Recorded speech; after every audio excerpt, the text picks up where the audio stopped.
All right, what up, players? We are live, right on time. Perfect, to the second. Just kidding. All right, so we are here today with Rob Noir and Jasmine Jafar. Jasmine, you've seen on this channel many, many times. She was recently on Tuesday for speed dating, but even though she has a very busty bra size, she's also a very smart woman. You guys have seen her probably during some of my debates. So, yeah, I think no intro required. Rob, you are new to my channel, so why don't you go ahead and give a quick intro about yourself? Sure. My name is Rob Noor. I consider myself a populist first, libertarian adjacent second, and then conservative third. I ran for Congress in a special election here in Pennsylvania in 2019. I was a debater in college, and I basically stream. My big issues are politics. I don't talk much about culture. I talk about politics, and my big issue there is what I see as corruption in our institutions. So that's where most of my focus is. I stream pretty much every Wednesday, Thursday, Friday night on Twitch, Rumble, X, and YouTube. So great to be here. Thanks for the invite. Yeah, for sure. All right, so we're going to basically talk about This is going to be an informal debate, so we're going to generally focus on two topics, but this can go in any direction. I'm not going to. This is not like a strict debate. We're just going to really focus on just one debate proposition. The first one we're going to talk about is going to be no fault divorce. Whether it's a good thing, bad thing, neutral thing, whether there should be any shame or stigma around it, that sort of thing. Then the second thing we're going to talk about is pornography, whether pornography is doing more harm, more good, whether it's neutral, how bad is for pornography, that sort of thing. But let's start off with no fault divorce. It's actually a topic I've never talked about on my channel, so it's going to be the first time here. So I think the best way, since you guys are not too familiar with each other, is for you to give like a 1-2 minute statement exactly what you think about no fault divorce, what are your thoughts on it, and then we can open it up from there. So, Jasmine, you want to do the honors? Sure. I don't know if I have 1 to 2 minutes of opening statement or anything. I didn't prepare one, but yeah, I don't think no fault. I think in the text you originally sent me, it seemed, and I don't know if this is Rob's position because I just got the information from you, that he does think it should be allowed, but he thinks there should be civil penalties. I disagree with that. I don't care about people being married just for the sake of being married. I want people in happy marriages. And I think it's a very, we don't live in some utopia where relationships always work out. And I think that since the onset of no fault divorce, I think it's been better for society. So that's basically I'm introducing his arguments mostly. Rob, just to quickly confirm, that is indeed your position, that it should be legal, but there should be civil penalties? Yeah, so I'll explain. I basically don't know what no fault divorce is. The only time I ever heard it was like 1 or 2 people talking. I'm fortunate I'm in a marriage because I'm not the type of person that talks about these issues often. I don't really have a problem with people that discuss these type of things, or red pillars, or people that want to advocate for, pornography, divorce, open marriages, all that shit. My only advice is I got really lucky and met like the greatest woman in the world. That's it. That probably doesn't happen for many people. So these sorts of issues I haven't really ever focused on. I was actually shocked that there was a period of time in this country where you weren't allowed to get divorced for no reason. I think that that's kind of dumb because my position on marriage as someone who's libertarian adjacent is as follows. I don't think the government should have two shits to say about who legally is allowed to get married as long as it's 2 consenting adults. To me, the only reason they're involved is because it's sort of a financial contract. The idea for why we would want the government involved is because the nuclear family is the ideal situation that we should be stretching for, and we should be stretching for 2-parent households, preferably a mother and a father, having children. And I don't mind theoretically the government trying to incentivize that. I would prefer that those financial incentives go directly to a mother and father that stay together and have children of their own, so you maybe wouldn't get those financial incentives under a regular marriage anyways. But to the degree that we're talking about there are financial incentives proffered over marriage, I don't think the government should have the right to discriminate on that based on sort of your biological sex or things like that. In this case, when talking about no fault divorce, I certainly would shame it. I think that marriage is incredibly important and incredibly serious, right? And that it should be something that's frowned upon in society for having a divorce. But I don't think that legally we should say that 2 people that no longer want to be married should have to stay together. But I guess I would say if you got a financial incentive for being married, then I don't see a problem with saying, well, if you've gotten a divorce for no fault, then you have to give that financial incentive back. And so if you saved $70,000 on your taxes being married 20 years, maybe you have to pay that back in some form or another. It's not a position I've thought strongly about, but it seems to make sense to me. I'm willing to hear other points of view on it, though. But that's where I'm coming from. Did we lose Alex? I'm still here, just playing around. Oh, okay. I just want to make sure you're still here. It should So, be good now. so you think that, so how would you, I guess I kind of want to know more about, so you just think whatever benefits, and you think that the court should be going through some process to figure out what level of financial benefit that the relationship has because of then who is that supposed to fall on, 50-50, both of them? Like, this seems like a nightmare. So there's two different questions. There is the contract between two people, right? And so how to split up property and stuff like that. I don't think any of that should be affected because of a no-fault divorce. What I'm talking about is specifically, why is government involved in the institution of marriage in the first place? Right? Like, if theoretically, I'll ask you, if you say, I want to have 4 people that I choose to use the word husband for, but we don't have it written on paper, it's just 4 guys that we all live together, they're basically roommates that I love, you should be allowed to do that. I don't give a shit. That's none of my business. The only reason that it's people's business is because the government has offered financial incentives for people to get married, right? So you get a tax break. So I'm not talking about paying back sort of the split of property that was obtained throughout a marriage and all those questions. Those would still need to be resolved in a normal way that any divorce would be resolved. What I'm talking about is it would be pretty easy to see, well, you filed jointly for the past 12 years, and that saved you X number of tax dollars. So we could see through the man's check and the woman's check how much that saved on their tax bill. Maybe you should pay that back. And then maybe we sped up a special fund and we send that to sort of promotion of nuclear families or something to that. Yeah, so I'm in agreement with you, and I don't think that the government should be involved. I don't think people should get tax breaks for being married, nor do I even think that the government should be incentivizing people to stay married or to get married. But I also think that when people are getting divorced, we should not be making that harder in any way. You don't want children living in a household with an unhappy marriage. Ideally, everyone would live in a happy marriage and it would all be like rainbows, but that's just not the reality. And I'm very, very happy. You seem like you're in a really happy marriage. That's great. But that is not what happens a lot of the time. Most relationships end and many marriages end. And it is better for kids to grow up with parents that are good at co-parenting than parents that are in an unhappy relationship. And I think that making it harder to get divorced makes divorces less amicable, for one. And I don't understand. Like, so you're saying that whatever tax break they got, it should be, if the guy is the main breadwinner, so he should have to pay that back. Like, I think it's just really hard. The tax, the only way that you would be able to do it's the income that you received, right? So you file whatever, your W-2 that you get or whatever, and you see what you would have paid if you were filing single versus if you're filing jointly. And so if that means the man makes more, then yeah, they would owe more of that money back theoretically. And if the woman made more, then they would theoretically owe more of that money back. Maybe it's something that the divorce court itself could settle and say, well, when we're dividing the assets, we think because you now owe the government X amount of dollars that you have to pay back, this is how the divorce court will settle which partner pays each of those or something to that effect. But when you said there's very interesting, referring to children. So, okay, let's take away the question of the legality of it and what the government should be involved with.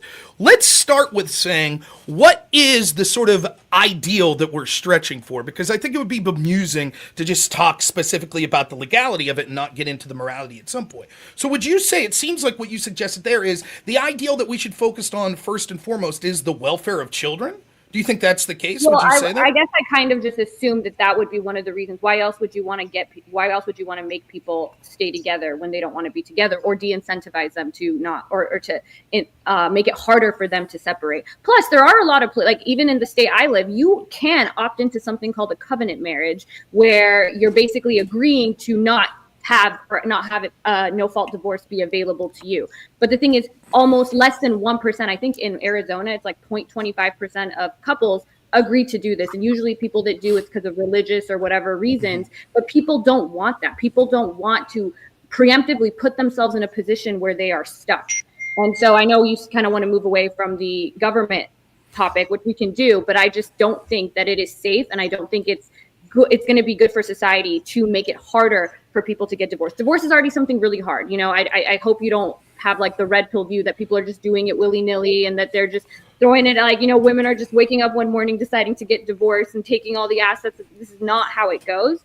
And, when no-fault divorce was first instituted in all the states, the female suicide rate went down, domestic violence went down by 30%. A lot of times people in marriages, especially the more vulnerable party, feel stuck. And I don't want to make them more stuck in any way. Okay, so there's a lot that you said there, but I want to get back to the idea. So my ideal would be, I think that once you procreate, that your number one responsibility is to that child and the welfare and well-being of that child. Now that doesn't mean that you ignore all of your own well-being. For example, I don't give a shit if you're in the best marriage of the world. You need alone time. Like, you might be the best parent in the world. You need time for yourself. But your priorities do change, right? And the welfare of that child should be number one. So I have no problem with then, if we're looking at things through a utilitarian calculus and saying, well, what is best for society? Saying what is best for the children. Now, as this is something that I don't talk about and debate quite frequently, I'm not going to claim to have studies at my fingertips that's really the exact numbers on this. But there is no doubt that when you have a family that is separated, the well-being of that child incredibly diminishes. Even in amicable divorces, those children end up doing much worse off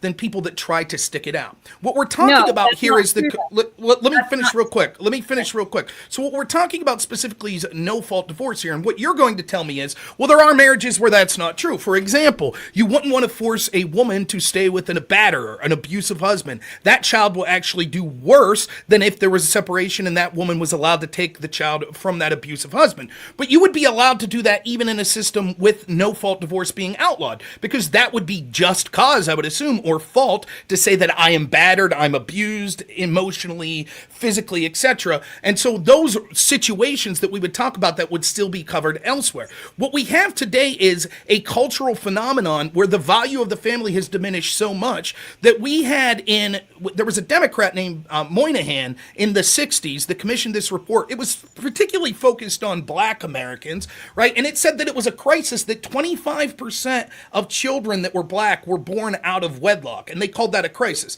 And that's because they understood the data showed that children that are born in wedlock with nuclear family are far more likely to succeed in almost every aspect of life that we consider desirable. That number is 75% today, and it's not much better for white Americans, Hispanic Americans, etc. We have a crisis in this country where, because we no longer shame divorce, and we think this mentality of free sex and you should just go out and love yourself and do what you want, and divorce isn't that big deal, the number one group of people that are being harmed by this is the children. And then sadly it leads to this self-perpetuating cycle where the children think that that's the way that life's supposed to be. Instead, even if we're not going to legally change it, we absolutely need to get back where we're shaming people for being so selfish that they put the well-being of their children on the back burner, and they say, I'm just bored with this marriage, so I'll leave, or I find that it's neglectful or something, so I'll read. You had that child, and you should do everything possible to stay together in that relationship. And if that means making some sort of sacrifices, not being beaten, not being abused, those are different things. But you should make sacrifices to try to make that marriage work for the betterment of your child, if nothing else. All right, let's let Jasmine get it. Yeah, I know. He has a much louder voice than me and a mic, so I keep getting interrupted. I can fix that on my end. It goes on forever. Okay.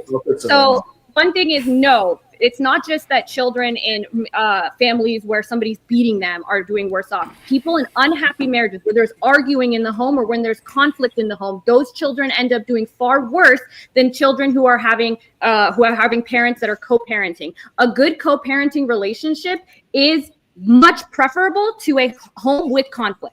And when people want to get divorced, whether there's fault or not, there is usually conflict involved. In fact, when you ask children, and there are studies on this, and there's been numerous studies on what I just said, when you ask children later if they regret their parents getting divorced, they mostly say no because there was high conflict in the home when that was occurring. So no, I don't believe that yes, you want the key to a good life for children is two parents that, yes, are prioritizing the child, but that doesn't mean prioritizing the relationship with each other, right? A lot of the stats and data, even on single motherhood, if you adjust for income and education, those entirely dissipate. It's actually really interesting. We're seeing donor-born children actually doing very well on a variety, on like basically the same as children in nuclear families on a variety of metrics, because those people have resources and they're educated and they're planning for the child. So I don't think that it's let me finish. I let you rant. So when there is like this idea that it's about the nuclear family and that's what's contributing to the well-being of the child, it's not. It's about parents that are there for them. And it's about those children having resources and support.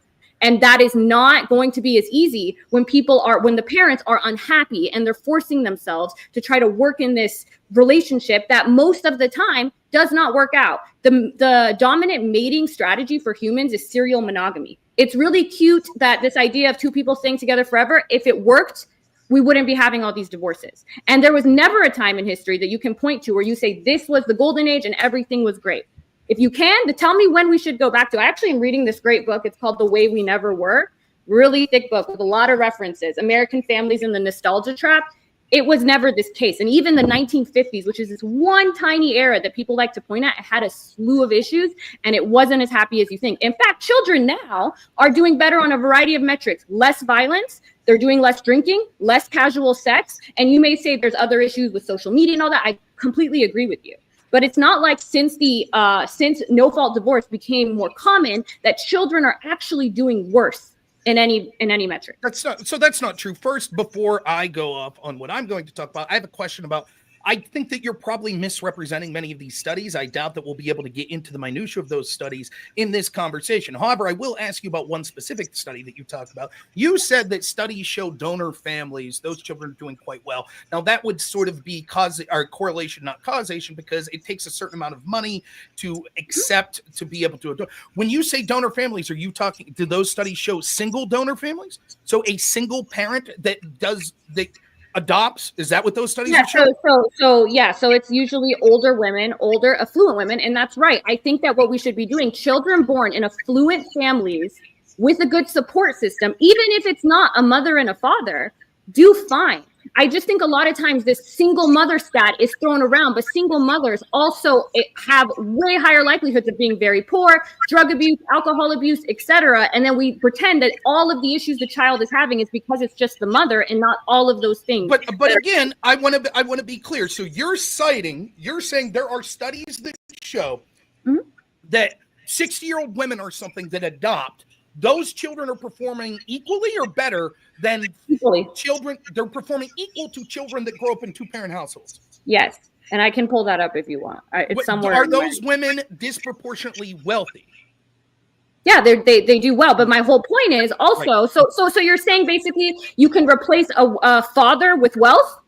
Okay, no, that's fine. What I'm suggesting is that there are certain things that are beneficial, and the best thing that would be beneficial, as not only history, but as is shown by remarkable studies, show that two-parent households, particularly with the biological parents, are the ideal situation. Now, there are certainly situations where that wouldn't apply. For example, you have a drunken husband or wife that beats their spouse. Obviously, or you're educated and you have high socioeconomic status. Those two things alone make it so. I guess so maternal education and socioeconomic status are the two biggest predictors of childhood success. Not having a married father in the home. Now, a good father, I'm not saying that's a bad thing, but I don't think that is contingent upon the parents staying together.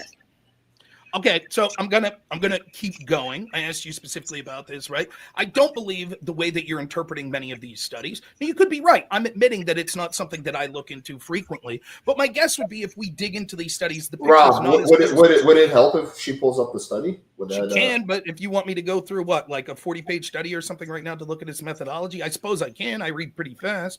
Like that's no problem. If you want to, I'll leave it up to you. I'll leave it up to you guys. Well, he can finish because I don't have them but I have studied this before and I do have it somewhere in my notes, so it won't take me long to pull up. But it's also these are not controversial. These are not controversial. Sure, stats. It's also not controversial that we can see since going back as far as the 60s that almost everyone in our political and education system said that it was a crisis that we had so many children that were born out of wedlock. And study after study has shown that growing up in a two-parent household, graduating high school, having a full-time job, these metrics are the key metrics to ensure that you don't have negative outcomes in life, like becoming a drug addict, becoming suicidal. Even if that was the ideal, we do know. I don't mind having big long back and forth, but it won't work if I talk in a big chunk and then you talk in a big chunk and then I talk and you started talking in a big chunk, but okay.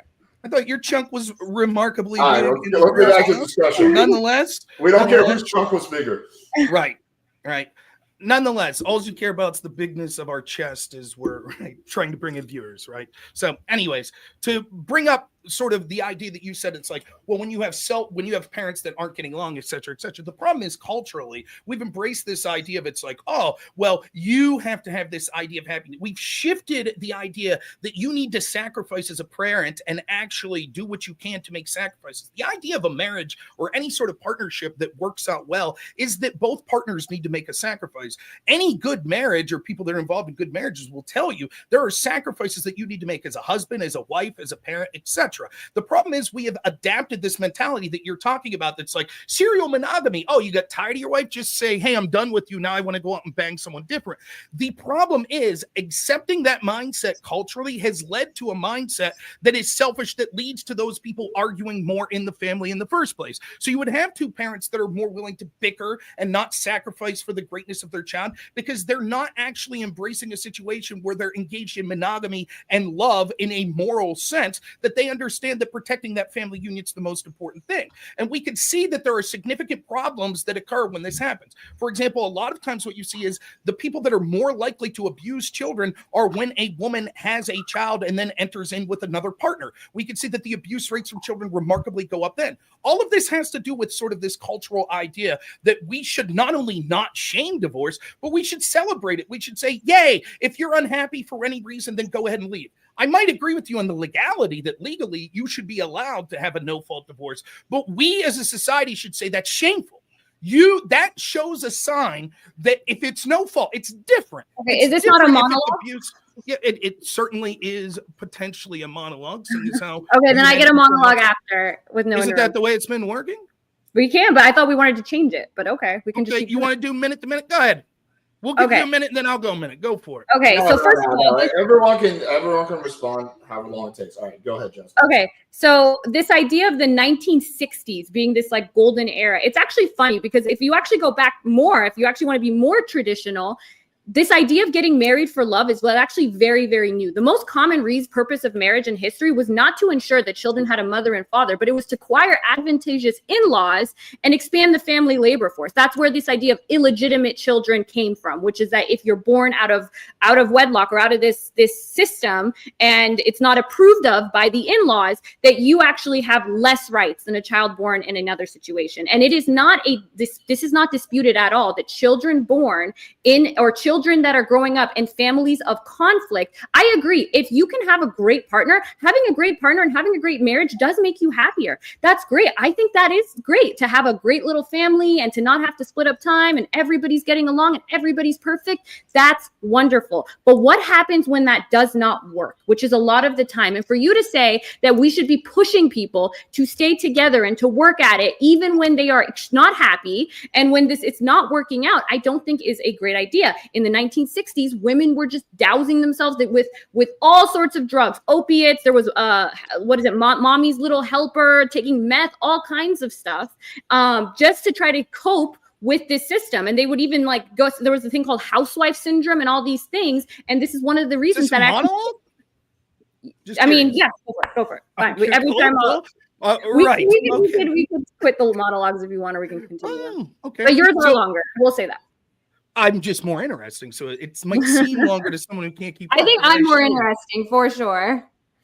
Unimpressed. Anyways, going on about this, right? The difference here is, it's not just that you're saying like, oh, well, Rob says that you should try to stick it out. You should. If your number one priority, which we agreed should be to the children, then you have to understand that any two people, even if you're just roommate, are going to have conflict. There's some level of conflict. Two roommates, that's not a relationship that we care about that much. So if there's any level of conflict that seems uncomfortable whatsoever, we just say, fine, we'll just go find new roommates. Not a big deal. Once you're involved in having children, the calculus changes and you understand that conflict's inevitable. And so what you have to do is be willing to make sacrifices. I'm not saying you should stay in a relationship where you're being physically abused or something like that. But the difference is you're celebrating.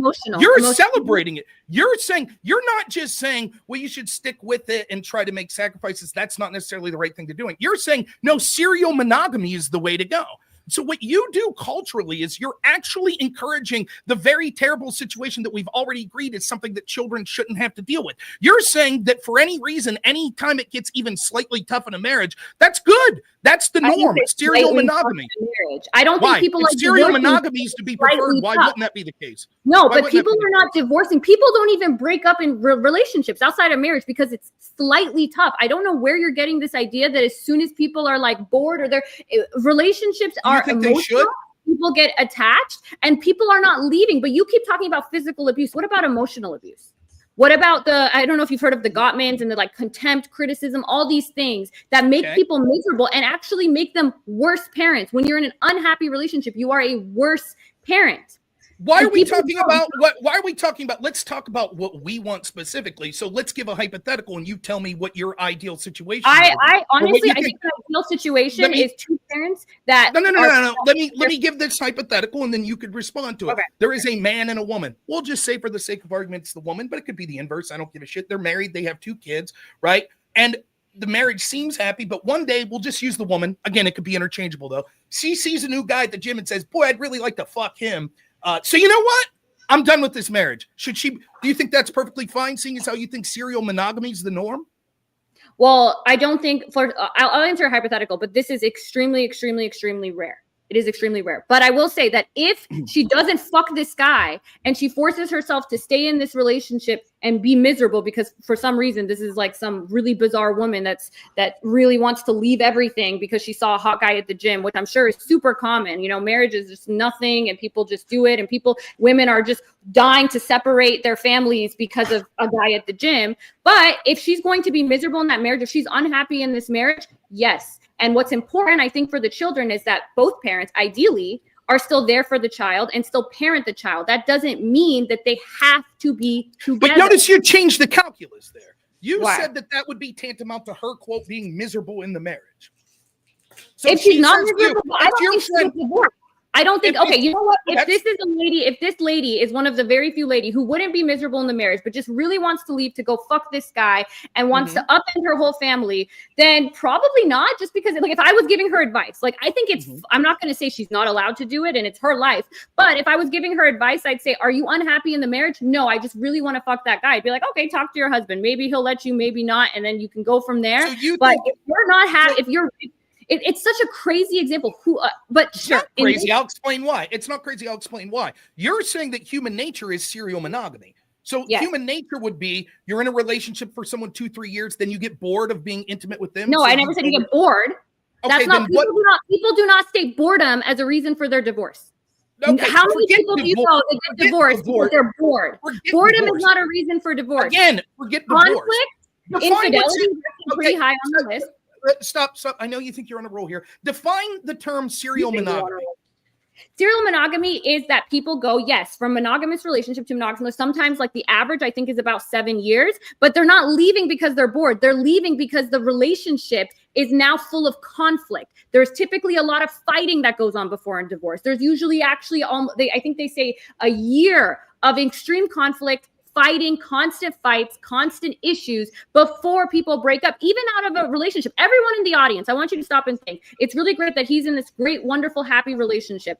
How many times have you guys been married or in a long-term relationship where without fighting, without the conflict, where you think to yourself, you know what, everything's great here and everything's wonderful and the family's moving, the family's just wonderful and there's no issues. I just am bored and I'm trying to move on to another partner. Serial monogamy does not mean people move on when they're bored. It just means this idea of we don't pair bond for life. We're okay, not cool. All right, we got the monologue here. So then, if I interpret what you just said, you tell me if I'm straw manning you here. What you said is the norm is for people to be in a monogamous relationship for roughly 7 years. Correct? You said that. That's typically the pattern we see. Yes. Okay, and that's the human nature. Correct?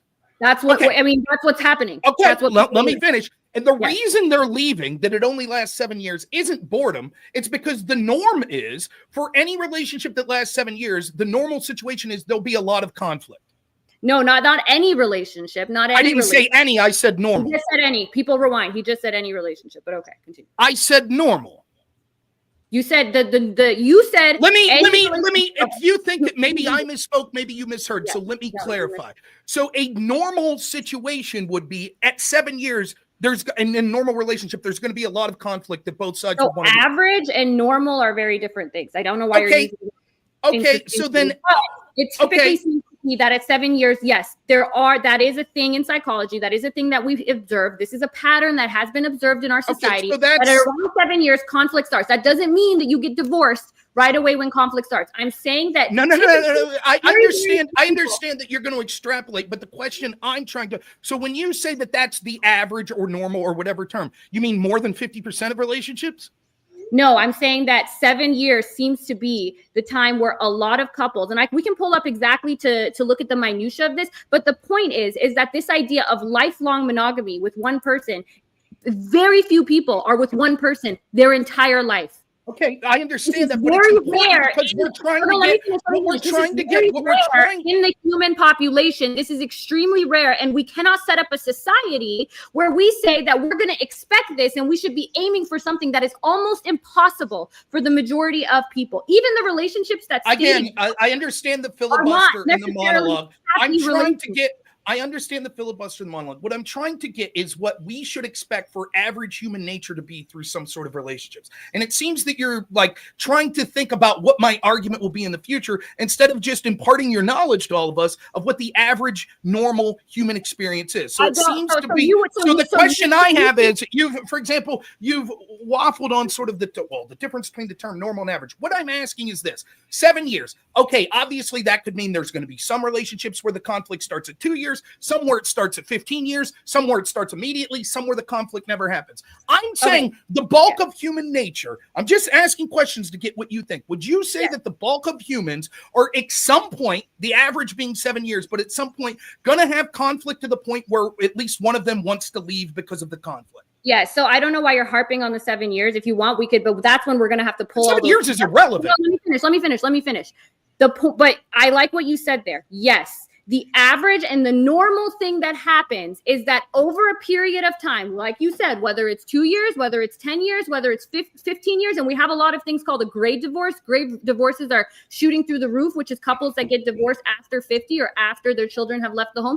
These are skyrocketing. It is very, very normal that people are not with one person for the rest of their life. The first person you have sex with is very likely not going to be the only person you have sex with. And people usually don't have one relationship their entire lives. I'm very happy that you do, but that is not the case for the majority of us. And I don't think that expecting that to be is how we can have a flourishing society. It didn't work in the past. There was never a time you can point at and say, this was the perfect time and children were doing really great here. And this was so wonderful in the 60s where children were having casual sex and doing we get the monologue. So what she just told you was, wait, Rob, real quick. So you're having an issue. So your audio sometimes comes in strong and then sometimes it comes in weaker. It has to do with StreamYard. There's something about it so I don't know what I could do. I'm not messing with my audio. Right now it sounds fine, but I know what it is. Wait 1 second. I actually can fix this. It has to do with StreamYard. I think the default settings, like some stupid audio. I adjusted the default. I adjusted the settings. Echo cancellation and removed by that. Now it should be better. Sorry. So hopefully we should be good now. And it just made it worse. Here, let me put those back on. Okay, say something. Check. It's trust me, it's much better with those two things on. Okay. I think it's fine now. We'll just make the best of it. Okay. All right. So I'll manually adjust. Wait, real quick. Actually, I want to do this quick exercise. I want you guys to just really quickly steel man the other person's position to make sure you guys are not talking past each other. So, Jasmine, why don't you start first and just steal? Well, I didn't get I was getting ready to make the key point of my argument. Okay, make your point, then we're going to do this. She said that the average would be that the normal default human experience be one where we should expect divorce. That because there will be some amount of conflict, that will occur. Instead of trying to work through that conflict, we should celebrate that it's just human nature to say there's conflict, we should leave. And that would be the normal situation with the normal marriage. And so that every marriage normally based on human nature would end up in divorce. This is what I'm talking about with culturally, not only saying that legally divorce should be allowed to happen, but celebrating and cheering it on. She's literally saying that it is absolutely human nature for all marriages or the average marriage to end in divorce. 7 years would be the average. Think of the devastation that would lead to these children, because parents were unwilling to understand that it is normal human nature for any two couples to have conflict. But what you're supposed to do as people that care the most about your children is work through that conflict to make sure that your children's being raised in the best scenario possible. Not to give up and give into your base. Let me finish. Not to give up and give into the most baseness of your human nature and say, well, humans like to bang other people anytime conflict arises, and it's human nature to say not that. What I said. Is this your skill, man? That's the logical extrapolation of your argument. No, it's not. Can I respond really quick? Can I do my key point like he just did? So what he's saying, though, and yes, this is why the divorce rate is 50%. This is why he can't point to any time in human history where there was this ideal relationship and this ideal thing where people were working through it and there was no conflict in the home and children were growing up great. This is not the case. This is why children whose parents get divorced do not regret it. In his world, if there is a child growing up where people are yelling at each other, where people are unhappy, where there's fights, which happens to so many children, his idea is just tell the parents, work it out. Great. It is very unrealistic, and it is very like, oh, it makes me feel good, and this is like what people should do, and it's going to work out fine. It doesn't. It doesn't. We live in the real world, and I know that bothers him, and I know that he thinks that we can just get rid of our natural tendencies and our human nature, and we can just meet one person and stay with them forever and have perfect kids and have no conflict. This is not reality.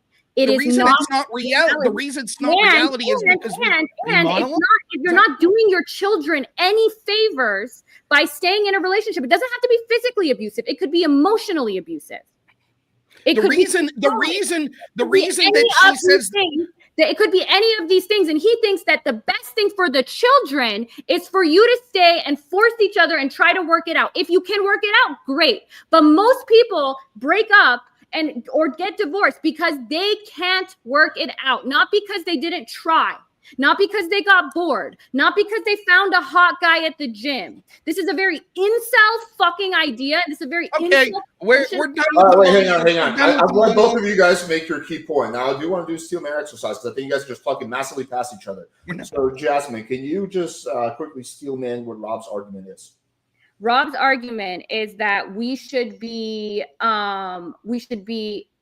trying to push marriages and trying to, I don't want to say force, because I really want to try to get his thing, that we should be, as a society, we should be like, I guess, prioritizing, or we should be pushing for people to try to work out their marriages, and that they shouldn't be getting divorced willy-nilly. Now, the problem is I don't think that's happening. But that would be his thing, because he thinks it's better for the children and it's better for them and it's better for society overall. That would be, I guess, my statement. Okay. Rob, did she accurately describe your position? I don't know. It's close enough, I guess. Sure, okay. Why not? I'd say her position is that because it's human nature that people tend to have conflicts on average when they stick together for a long amount of time, that it would be absurd to say that they have to stay together and be unhappy. And that actually makes the situation worse for both partners and the child. And so therefore we should say it's okay for you to get divorced. Jasmine, did he accurately sum up your position? A little bit. I guess I would just say that we have to create a society where we at least acknowledge that reality and then think of what's best to do in that situation. And I also believe that the only other thing I would say is that I do think for the most part, people are trying to work out their relationships. People are not. Now I would like to respond to the monologue she just had, so I could respond to that. And then I'll get the reason that we say it's just not working out. People have these conflicts and are unhappy. The reason is because we've allowed people to embrace the worst parts of their human nature. And there's an awful lot about human nature and sort of the animalistic beliefs you could have if you don't have a system of morality guiding you that we would say are things that we should strive against. For example, men that are physically more powerful might see women that they find attractive and say, I want to make her mine, even if she doesn't like. You could excuse that as the worst impulses of human nature. Yet we would say as a society, that's something that should be frowned upon, because we understand that you have to reject some of the aspects of human nature and some of the aspects of your animalistic beliefs for a higher code of morality. I choose to believe that her morality is based on Christianity. But whatever the case, if we're just talking even outside of a biblical sense of the morality of wanting to do what's best for your child, we shouldn't give in and say it's human nature nature to have conflict, and therefore it's not working out, so therefore I want to leave. That's what she's doing. The reason that things have gotten so bad and divorce has become more prevalent is because we have given in culturally as a society to sort of embracing this free sex. It's okay, it's human nature to want to go out there to have conflict, so it's okay to try to not work it out. I am giving caveats for the relationship that is severely not working, such as that where you have physical abuse and things of that nature. But other than that, particularly in a situation where there's children, you can't give in to your base human nature and say it's all about me, me, me. You should make sacrifices, and as should your partner, to be able to make sure that you are foregoing those conflicts, which is human nature for everyone. If it's human nature for everyone to have these conflicts, why are there relationships that work out then? Is this a question to me? That is a question. Well, because I don't think the world is black and white. I don't think every relationship works or every relationship doesn't work. I look at the overall pattern, and there was no time in society, no time in history where your utopia existed. The 1950s, the 1960s that you love so much, people were having a ton of No, okay, let me finish. The 1960s or wherever you think things have gone so bad, in the time that you're talking about, you did bring up the 1960s, it was actually completely normal for men to have extramarital affairs. That was actually considered. It's bad. We live in a sinful world. Your society has never existed. And for you to say, okay, it's human nature to assault somebody, that's very different. And that should be criminally penalized. But there's a reason you're saying that people leaving a relationship shouldn't be, because those are not the same thing. Otherwise, you should criminally penalize anybody. That's not true. That's not true.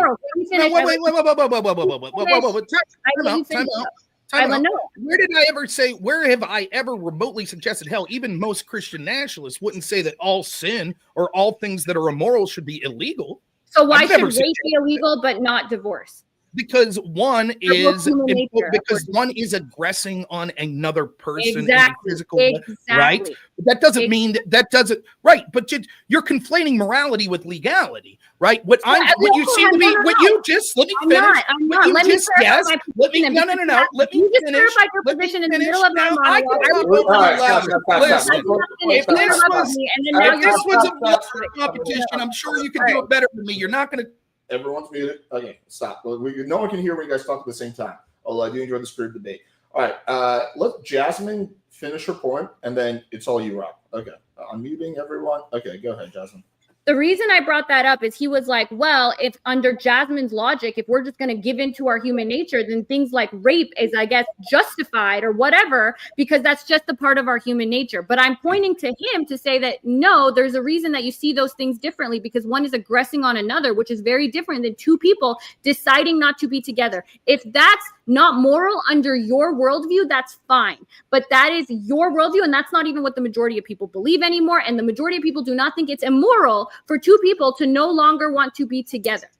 And I don't think that's a horrible thing, and that's us giving into our horrible, like, rapey, fucking human nature-y self. This is something that's very tragic. I think if you ask most people, would you like to have a partner that works out forever and makes you happy? We would say yes. Nobody gets married in order to get divorced later. This is not very common. Hey, Alex, feel free to let her interject and then give her the time to speak again when I'm explaining what her monologue is. You interjected on me. Stop, she's wearing a lower cut shirt. Stop. I've been a fair moderator. Go ahead, Rob. Cool. Anyways, so the point that she's trying to make, just because something is immoral doesn't mean it should be illegal. What I'm trying to say is there are things outside the scope of legality that we could still say there are base human nature, that we could still say that it's something that as a society we should frown upon because it's still immoral. Just because I think that there are things that are illegal that also are immoral doesn't mean that I think that all things that are immoral should be illegal. And so when she says, well, it's normal for relationships to engage in conflict and then want to leave that relationship because there's a certain level of conflict and go on to something else, I'm saying that if our morality should be that we need to sacrifice for the well-being of our children, we should owe it to our children to go against those base impulses. And what that means is any relationship, and I tried to ask her, here's the problem when you're engaged in a debate like this, when you ask someone a question, she's just going to ramble on for 2.5 minutes, and then when I try to get back in, the moderator will say, give her the time to talk again. Let's not to complain about the moderator. It's so much fun. You guys are both talking. I just need someone to talk. Nonetheless, So I can't ask her. So I asked her a specific question. I said, so wouldn't that mean that all relationships have some level of conflict? I won't ask her again. Instead, I'll answer as if I think she would, because if I give her a chance to answer, I'll lose my opportunity.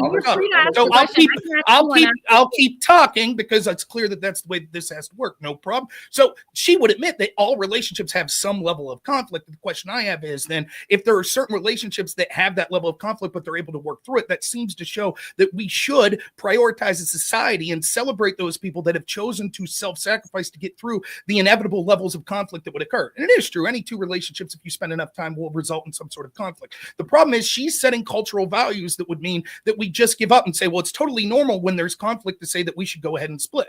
She can't give the specific level of what sort of conflict would be able to go. In fact, when asked previously about the idea of serial monogamy being sort of a relationship, she says, well, if it was her friend that just wanted to sleep with the attractive guy, she would say, no, that's probably not good. It would only be if there's some amount of conflict. Well, I could turn that right to her and say, well, conflict will be inevitable if she sees someone that she sexually desires and she's being told that she can't go. That will make things like conflict inevitable, because she'll find reasons to have conflict with her husband, which will inevitably lead to the desire of her going out and doing what's in her base human nature anyways, which is cheating on them.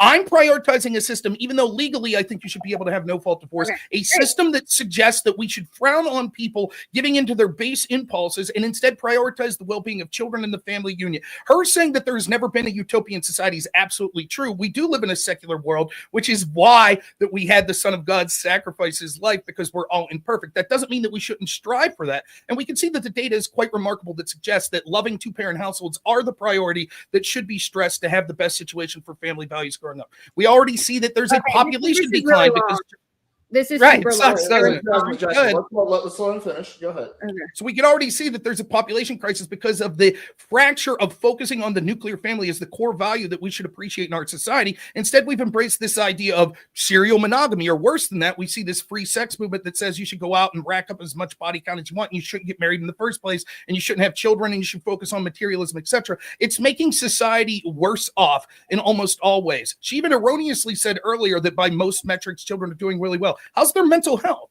How's children's mental health today compared to how it was like 30, 40 years ago? Okay, can I talk now?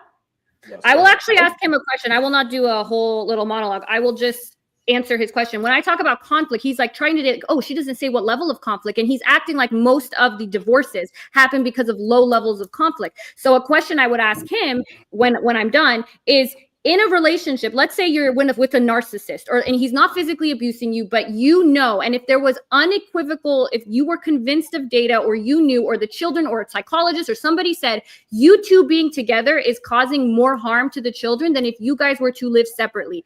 In that situation, do you not have a duty to your child to leave that relationship? You can think about how you want to answer that. And yeah, was it better? I'm sure that when in the 60s, where everyone was there was all these teen pregnancies happening, all these illegitimate children being born. There were way more of those types of children being born too. So you can talk about the declining birth rate. We can have that whole conversation. But there was this idea, like the utopia, and you're saying, well, because Jesus came down or whatever. Great, but also religion, and people don't believe in your thing anymore. A lot of people don't. So you cannot just say, well, in my utopia, great, go move to another society, start a Christian world and do that. But we do live in a secular country. We do live in a country that is not ruled by God's law. And this is the reality that we live in. And when relationships end, a lot of times it's because of high conflict that is actually detrimental to the children. So do you not, I'm asking you, because at least there's some cases where the conflict is so detrimental and people have personality disorders or all kinds of things that make being in that relationship high conflict and damaging to the children. And in expert opinion or whatever, in those cases, would you not agree, without physical abuse, let's say, or any of the things that you Christians would deem as grounds for divorce, wouldn't that parent have a duty to separate and co-parent if it's better for the child? Or do you think there are no circumstances where that would be better for the child? Zero. Well, you've answered your own question. If you listen to what I talk about, I already said that there would be reasons for at-fault divorce. Those reasons could be physical in nature. There could be reasons beyond the physical, indeed, that would be reasons that it would be better off for one partner to leave, and even for the benefit of the child. Now, whether it would be because a particular psychiatrist. Now, isn't it interesting? You ask a question and then ramble on. Which I politely do. Okay, Jasmine, just let him finish, and then you can respond. So it's interesting. The question would be like some independent expert says such. I don't know. What's the biases of that expert? What's their qualifications, etc. But Is there certainly no there could be. Holy shit! Why don't you listen? Why don't you listen? Let's just let him. Okay. So literally the next words out of my mouth, right? Getting bemused, it's sort of the antics going on here. Literally the next words out of my mouth would be, certainly there are cases where that would be the case. Absolutely, it would be the case. How you would determine exactly what that case is would be something that we would have to look at. I think that all of us should expect some level of conflict because you're right. It's human nature for any two people that spend a lot of time together to have some sort of conflict. And we need to understand that that's inevitable when you get into the institution of marriage and before you have kids, and understand that it's something that both partners need to sacrifice to get through, because that's something that is a normal experience. The difference is you're talking about fringe cases, which I would agree exist, but we're arguing about what my worldview is, which I say it should be legal for you to even have a no-fault divorce, but we should say that you should do everything possible to stick it out because it would be beneficial to the child, versus your worldview. And what your worldview is, one that embraces materialism and secularism and giving into base human, the most base of human instincts, and that we should actually celebrate that. And what you're suggesting is it is absolutely the norm for people to want to get divorced after 7 years. No, that it would absolutely, it would actually, let me rephrase. You said that it is the average that it is when it's an average age of breakups. you However, answered. I'm not going to leave you filibuster. You can talk. I will ask the question. I will ask it much like you. I will ask the questions and then ramble on. Wait, Rob, you did go on a ramble. Let's let her respond. I'll make sure she answers the question. I think people do try. People do try to do things to work it out. I don't think this system that you're describing, where people just willy-nilly pick up and leave without trying to work it out, this is not fringe. It's not fringe to outside of physical abuse or outside of infidelity that people don't work out for good reason. Like, imagine if me and you are married. Are you going to try to work it out with me for the rest of our lives? I think it would be much better.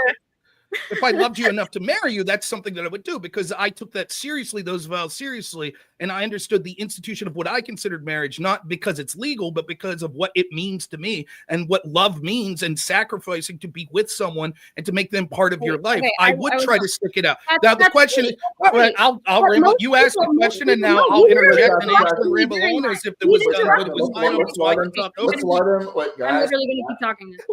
Let's just let him ask his question. He's almost done. Oh, I'm answering the question that I was asked. That's the way when it's right. So that's the platform that we're using. So the point that I'll try to make, she's trying to spin out of it. She's trying to spin out of it. I'm gonna have to start treating you guys like children. Okay, let's just let Rod finish. I think he's getting close to done. Let's let him finish answering the question. If you don't feel like he adequately answers the question, Jasmine, you can re-ask the question. I'll make sure he answers. Go ahead. Okay. So again, what she's already told you that it's the norm for these conflicts to exist. Now she's trying to hedge against it and saying, well, people aren't leaving. Answering the question? But again, she's saying, well, people aren't leaving just because they had a little spat. It's because of these conflicts. But she's already told you that level of conflict is the norm.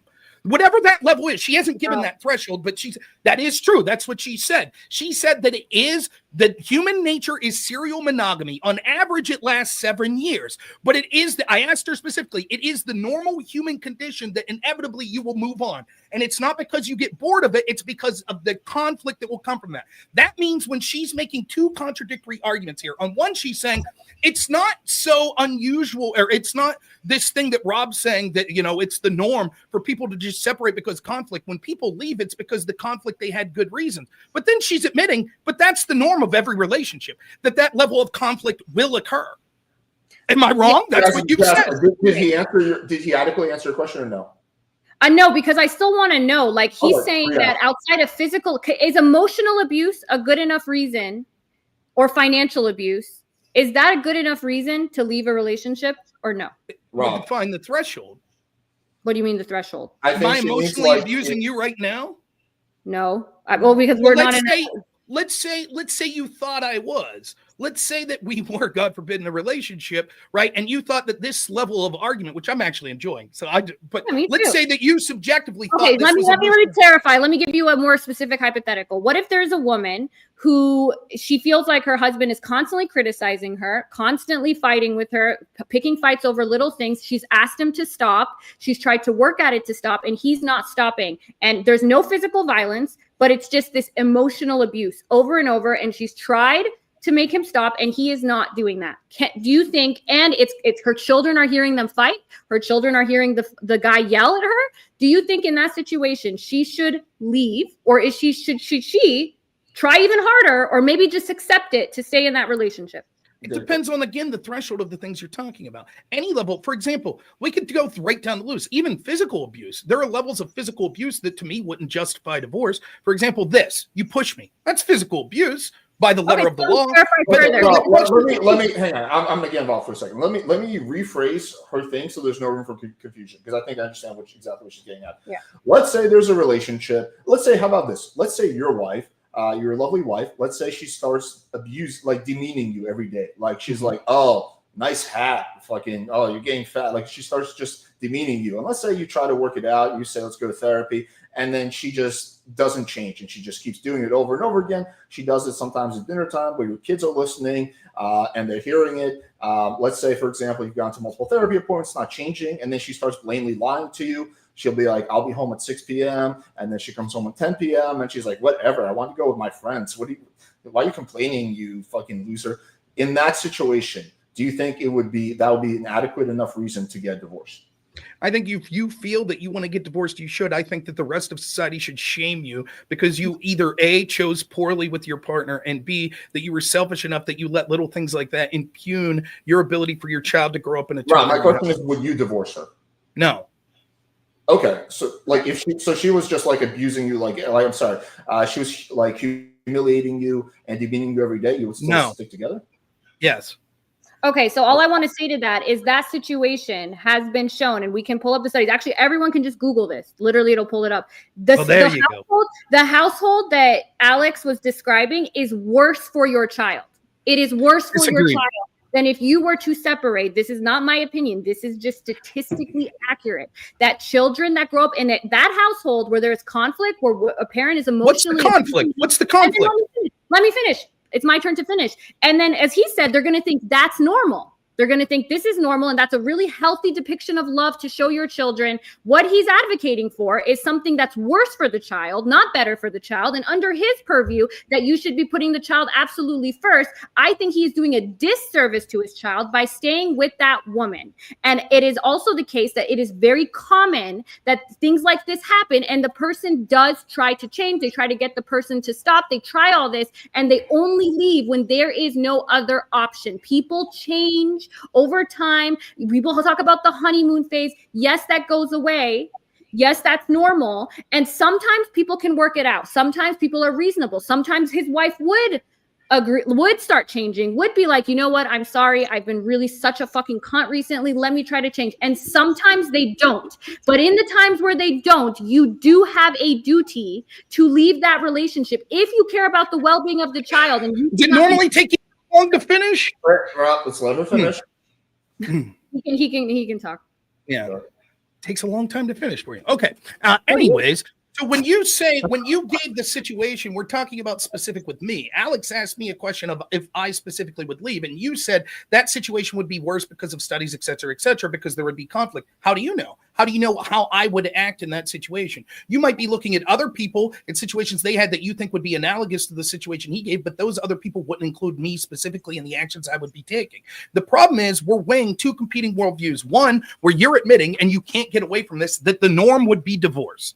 That the norm would be, on average, a marriage would last 7 years, but all relationships will almost, on average, overwhelmingly, relationships will end up where there's enough conflict that it would be a situation that would be enough conflict that we would say it would be better for divorce. That's not true. That sort of mentality that you say we should give into the inevitability of that and give into those base nature, and instead of trying to make sacrifices to stop that, leads to the situation where we have this sort of materialistic, do what's best for yourself society that are making things so much more harmful in many of these situations. Secondly, the way I would act in that situation is, particularly in front of my child, I would understand that it's my duty as a parent to sacrifice as much as possible to not have those conflicts in front of my child. I would still keep up a strong face and do whatever I could to make sure, at least until my child was out of the house, that I was sticking through with that relationship. And the problem is, like, you could give these absurd hypotheticals and say, well, what about in this situation? I could give the other hypothetical like and say, the gym, the absurd hypothetical of the gym. Well, the problem is, right, the hypotheticals, it's okay in the sense of what would you specifically do? I give the answer of what I would specifically do, right? The problem is what we're saying, what we think of the ideal that we should strive for. We're both saying legally you should be allowed to have a no-fault divorce if you want. We're saying what should we be pushing for as a society? You're saying we should push for it is the norm that relationships end in divorce. That is untrue. That is what you're saying. Let me finish. Define norm. Define norm. Yeah, you're conflating two things. I said it is the norm for conflict to arise. Not all conflict, I think. That's not what you said. You're lying. You're lying.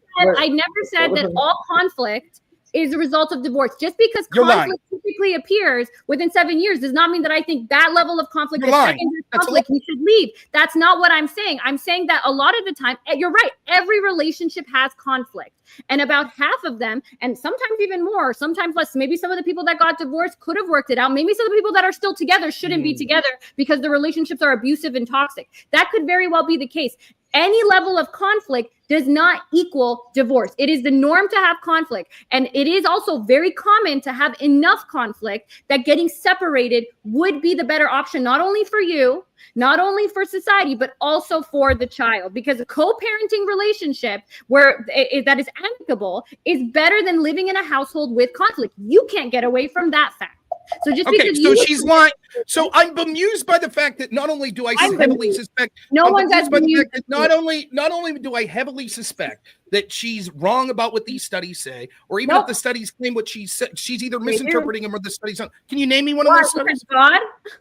What's that? Can you name me one of those studies? Why would that be a misinterpreted study? That parents that are fighting constantly in front of the children. No.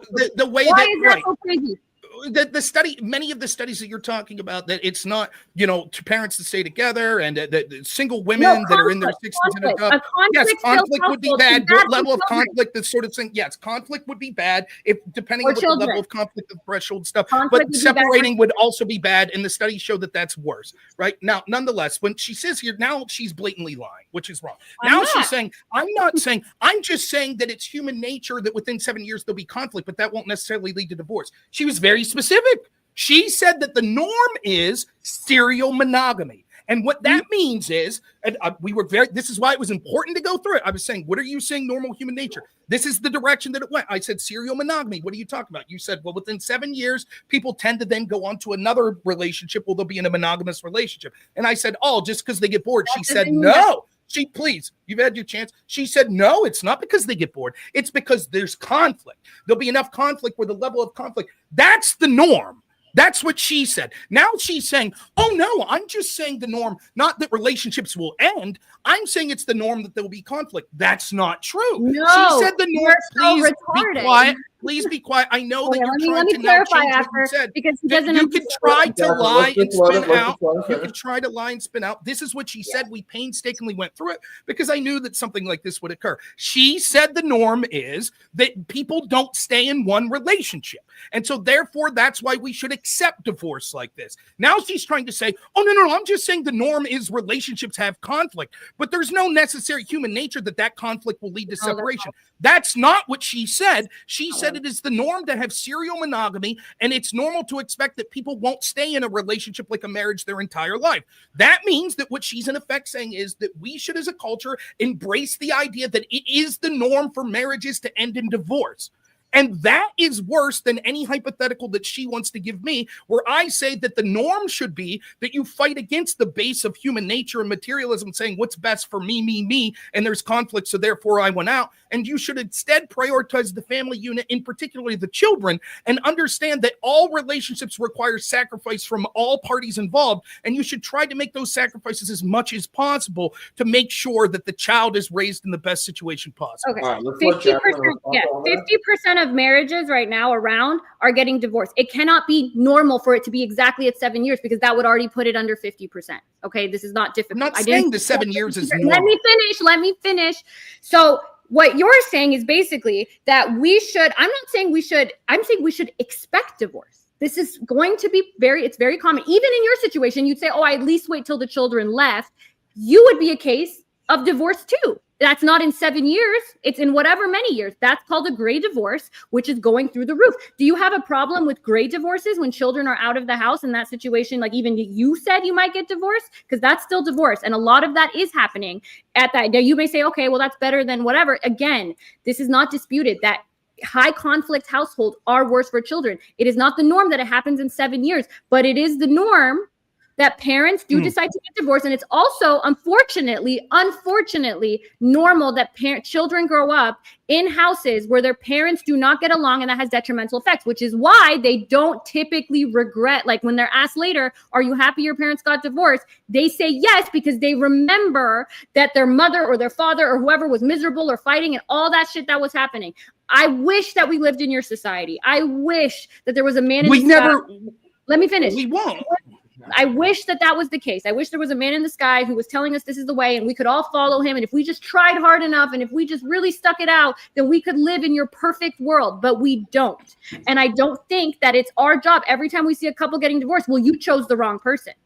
So that was the other shame that we should go. You're ashamed because of you chose the wrong person before. We are shaming you now about your decisions made in the past, and we are shaming you for leaving anytime that there is anything other than physical abuse or whatever you deem appropriate, including you think that it's not just you. Would you advise another person? Because then you try to get around it and say, oh, me personally, you can't say that because me personally, that's what I would do. I'm not saying that's what other people should do. In the situation that Alex talked about, would you tell another person to stay in that relationship for the children?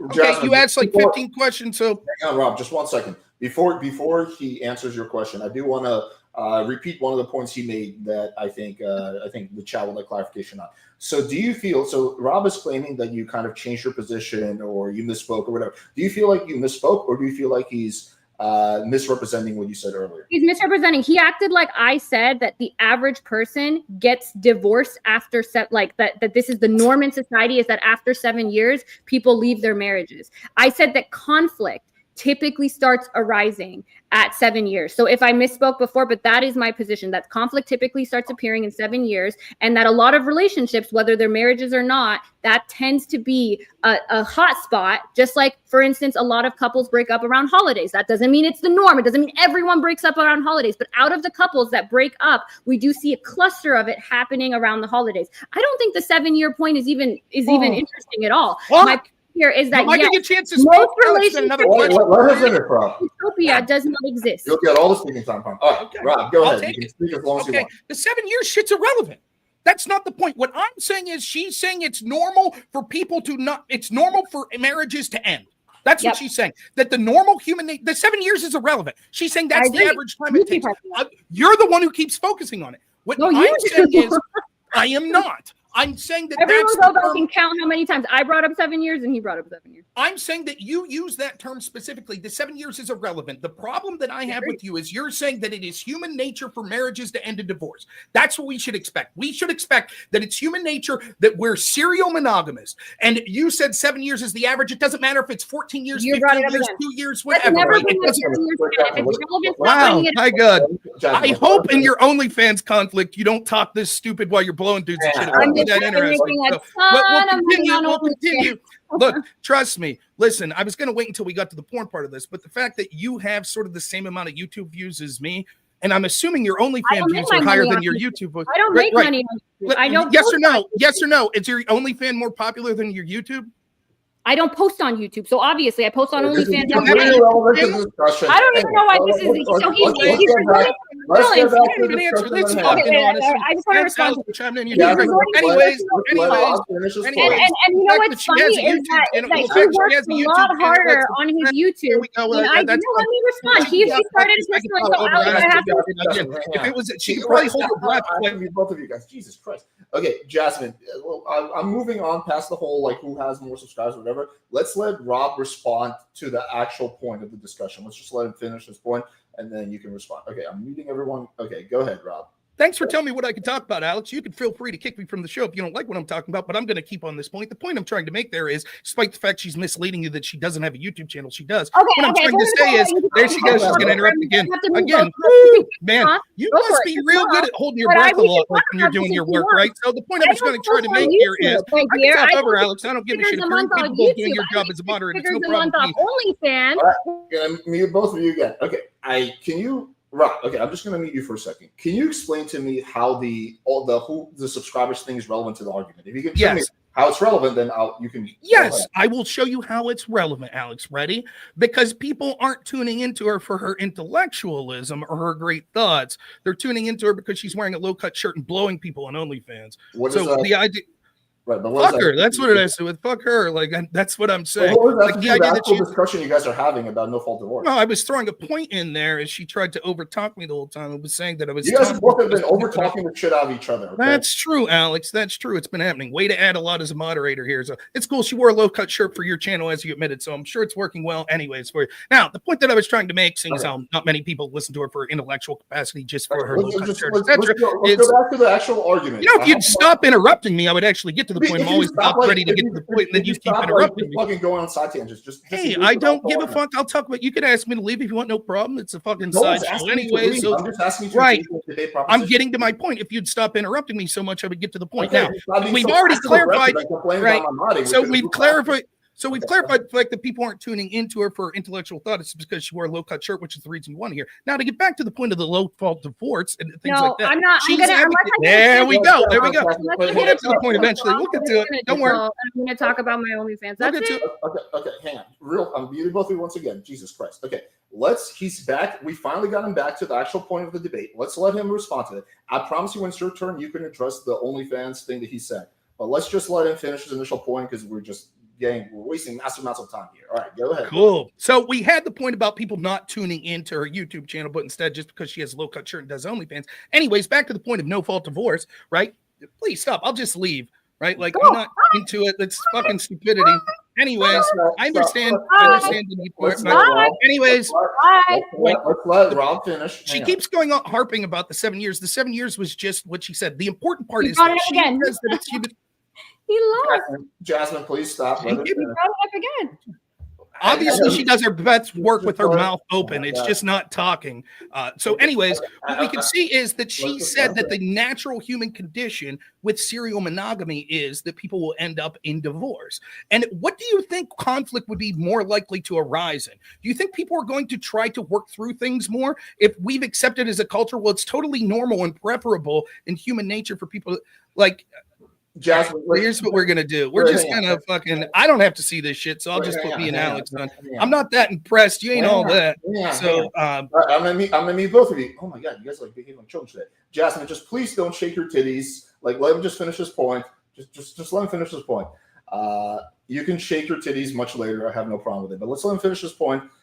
It's the same point. So anyways, so what she said is that it is the natural human condition. That makes the fact that people will try to sacrifice and get over it. For example, if you tell someone that's a serial cheater, hey, that's cool. It's human nature to cheat. It's human nature to want to have multiple sexual partners. Do you think that's more or less likely that they'll go out and cheat?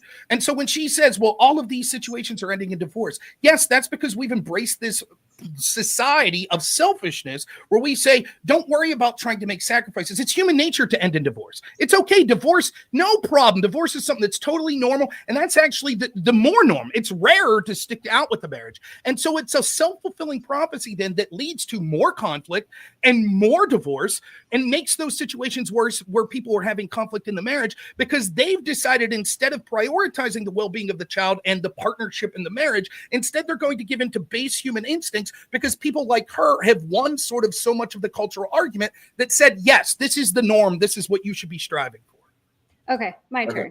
Yeah. So I do actually think it's relevant because, yeah, we do live in a society where I like to look at reality other than what he wishes society was. And the reality is I don't post on YouTube. All I just do is once in a while I post my shorts. That's pretty much it. If you look at the last, posted 2 YouTube videos all year, and that was I just repost Alex's stuff. I don't promote it, and I'm still able to make millions of dollars a year. And you're not, whereas you stream all the time. And like you said, our views are similar, which is really weird because the reality is that No one wants to tune in to see a fat, ugly guy talk. People want to tune in to see me. I make more money. I have more social capital, and I'm more successful. That is the reality. Now, no matter what he does about that, he will never be able to change that. He will never be able to make more money than me, and he will never be able to get the attention or the success that I have. Because as much as he's the debate champion or whatever, I come on and I've made more money on this stream over both of you just because of how I look. And that's reality. It's also the reality that relationships have conflict in the end, and it is not for the best, the well-being of the child to stay in those relationships. So him assuming that, which is actually counter to all the evidence that he's just assuming, even though he said he didn't look into it, has to be wrong because his Bible said so, it's not reality. Just like it's not reality that I don't post on YouTube. But if I did, I'd probably have more than you, being more retarded than you. If I was, I'd still have more subs than you, and I'd still have more success than you because I'm hot and you're ugly, and that's just reality. Well, That's exactly. I feel like I have to let Rob and get a response of this and the whole thing. I don't mind. She's absolutely right. She's absolutely right. Conventionally, she's more attractive. That's my entire argument, which she again proves the point. She's too stupid to realize it. That's my point.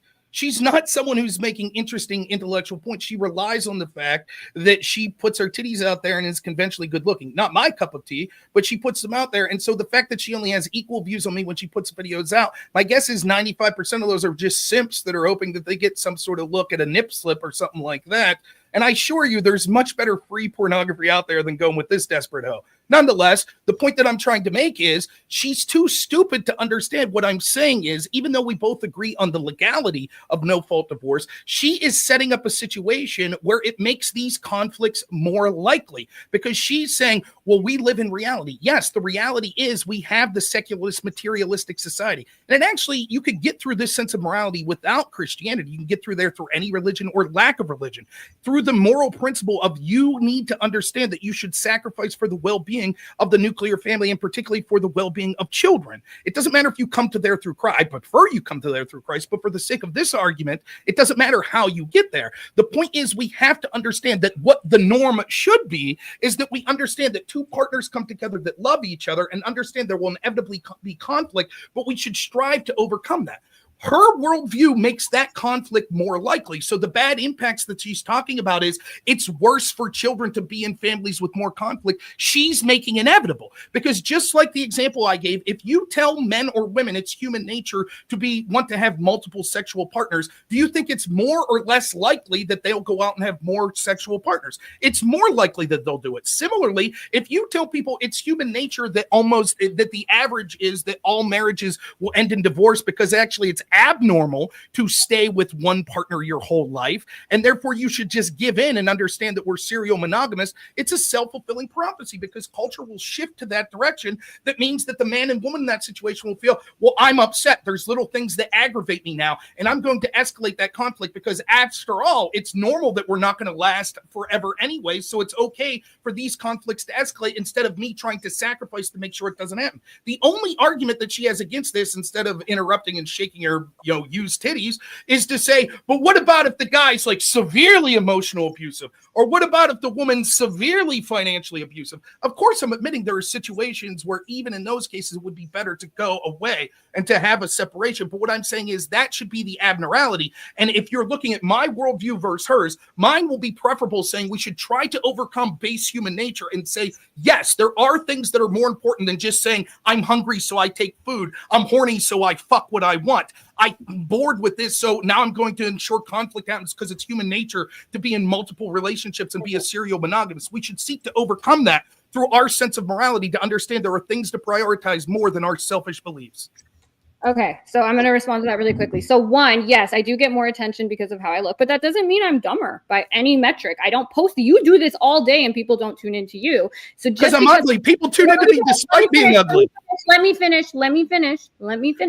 So just because I'm hotter than you does not make me dumber than you. I can be smarter and hotter than you, and that really bothers you, but that's likely the case. God has favorites, and clearly I was the favorite over you in that situation. Also, I think we're also going around in circles because you just keep basing this on the premise that it's for the well-being of the child that you should be together. And I don't think it's for the well-being of the child. If somebody is in the situation, like Alex mentioned, somebody is abusing you or demeaning you all the time, I think you should leave those relationships. I also don't think we have much of a thing because the society we live in, you can start your new one, but in your society where people are allowed to do it and you sitting there with your thing, shaming them the way you want to, go for it. Go for it. Like, I think that if we just start doing what he says, which is that he and his little comrades start shaming people from their basements, but he's still allowing us to get divorced and he's still allowing all the things, society is going to look exactly how it's looking now. And so I'm fine with it. I feel like we're just going in circles. So I think we should either move on to another topic. I do only have 13 minutes because I put 2 hours for this. I know we started a little late, but I do need to leave like around 8 my time. I don't know what time it is. I think we should leave it on this topic just because we only have 13 minutes. Okay. But I feel like this is just we're just going in circles. I don't think it's for. Fine. I can adjust it real quick to porn for OnlyFans. That's fine. We can adjust that real quick. If you guys want to talk about porn, feel free. At this point, I'm like at a loss for words on how to moderate this. Go ahead. Do what you want, kids. Well, he's used to steamrolling people, and he can't steamroll me. It has nothing to do with steamrolling. You haven't substantively answered anything that I said. You just said you go ahead and continue to shame people in the way you think. I mean, listen, I'm happy with my performance here. So whatever the audience thinks is fine. You can be happy with the performance. Right. I don't give a shit. You're getting money because you're shaking your titties. I'm sure you're happy. For my position. Nonetheless, I feel like so I don't know what else. Alex, nonetheless, I'll go on. That's fine. I don't mind. But I feel like I did advocate, how I could for my position. Okay. Listen, guys, you guys are both honestly being very difficult today. Let's just focus on trying to be as fair as possible. I'm trying to move this thing forward. We got 15, 16 minutes left. Let's just talk about porn. Let's just stop with the personal insults for now. Just hold off on them just for a little bit. Just no more personal insults, whatever. And let's just talk about porn for 15 minutes and then we can wrap it up. All right. I'm a meeting Rob. Okay, so the way we have to just kind of quickly restart this. So, Rob, why don't you state what your position is on pornography? Right. So I thought we'd leave her give the direction of the debate this time. She's probably used to taking requests. Probably unusual to not have her head in the toilet 2 hours into a stream here. So good to be going here. Nonetheless, this gets to the point, though, in the pornography. It should be mocked and ridiculed, right? And you can see in tandem with her, we're all serial monogamist. I assume her worldview is also that it's totally natural to want to do sex work, and it's something that shouldn't be shamed. And that's completely antithetical to what we should be striving for in humanity. She should legally have the right to do it, but she should be ashamed. And I would be mortified that maybe someday she'll have children. Maybe she'll be a good mother. I hope she would be. And she'll have to explain to her child that she did this. And she could cite all the studies and all this bullshit. We all know it's shameful. It should be shameful. And just because people engage in the activity, just like so many people end in divorce, doesn't mean, and there's no guarantee that I'll win or my worldviews will win in this world. That's fine. But I'm right that we should strive to have relationships that stay together for the betterment of the nuclear family. Just like we should shame people that engage in prostitution or engage in sex acts, particularly online, which is detrimental to our society in significant ways. But I'm sure she doesn't give a shit at the negative effect it has not only on her family members, and the people that spend copious amounts of money on her, hopefully copious for her sake. If she's doing it for not that copious amount, that would be even worse. But I think it's something she should really think about. She should think about her worldviews in tandem with that. Yeah, I think it's okay to do sex work and I celebrate it and cheer it. And by the way, it's human nature to get divorced and to have serial monogamy. I think you could start to see a really bleak image of secularism and materialism and how it leads society down a very terrible, dark path. Okay, let's let Jasmine know. That was a long time. The truth is, I don't care. Like, if people want to shame me for sex work, or this guy wants to shame me for sex work, it's fine, because like he said, his worldview is not winning in the West, and it's not winning, especially amongst the more educated and the more affluent, right? And so most of us, especially ones like me that are multimillionaires, we live a pretty good life, and we're not bothered by this day to day. If he wants to, he said he should shame us, or that our kids are going to have these negative impacts, which I don't have kids, so who knows? Hypothetically, if I have a kid now, by the time they're 10, who knows? We didn't even have iPhones 15 years ago. There could be deep fake of people. Who knows what's going to be the case by at that point? Plus, depending on where you live, attitudes towards sex work, just like things. There was a time where people said, if you have two parents who are gay, your kids are going to get bullied. That really doesn't happen. Maybe in his neighborhood that happens, but typically, like if you're living in a normal place, that does not happen. I think that sex work is fine. I think that in a free society, like he said, and if he wants to shame me, I don't care, because again, he doesn't hold enough social capital to, and neither does user 227 or whoever does this on the internet. You guys can continue to do that all you want. It does not change the fact that this is what people are going to do. And if you want to make some kind of moral argument as to why it's shameful, besides the Christian going through the Christian purview, unless you want to debate God for 8 minutes, we can. I don't think that there is adequate reason to correlate modesty with morality. Does studies suggest that people addicted to pornography have negative impacts, particularly on their brain? I think so. So actually, pornography addiction is not medically recognized. People consider it more to be a compulsion, and it's been rejected year after year after year because of that. Even video games is actually more accepted than that. So I do think that people can have an unhealthy compulsion, just like I think that people can have an unhealthy addiction, and actually could be a real addiction to alcohol. But I don't think alcohol is inherently bad. I think a lot of people can use alcohol in moderation and use it in a way that doesn't detrimentally impact their lives. And I think many people can also do that with porn. And I actually personally promote those things. So I have limits on how much you can buy. I don't respond to people who I feel like are exhibiting unhealthy habits. I make enough money that I don't need to milk people that seem unhealthy for money. And it's the minority anyway. So, but yeah, I think that just like with anything, there's going to be a percentage of people. I disagree.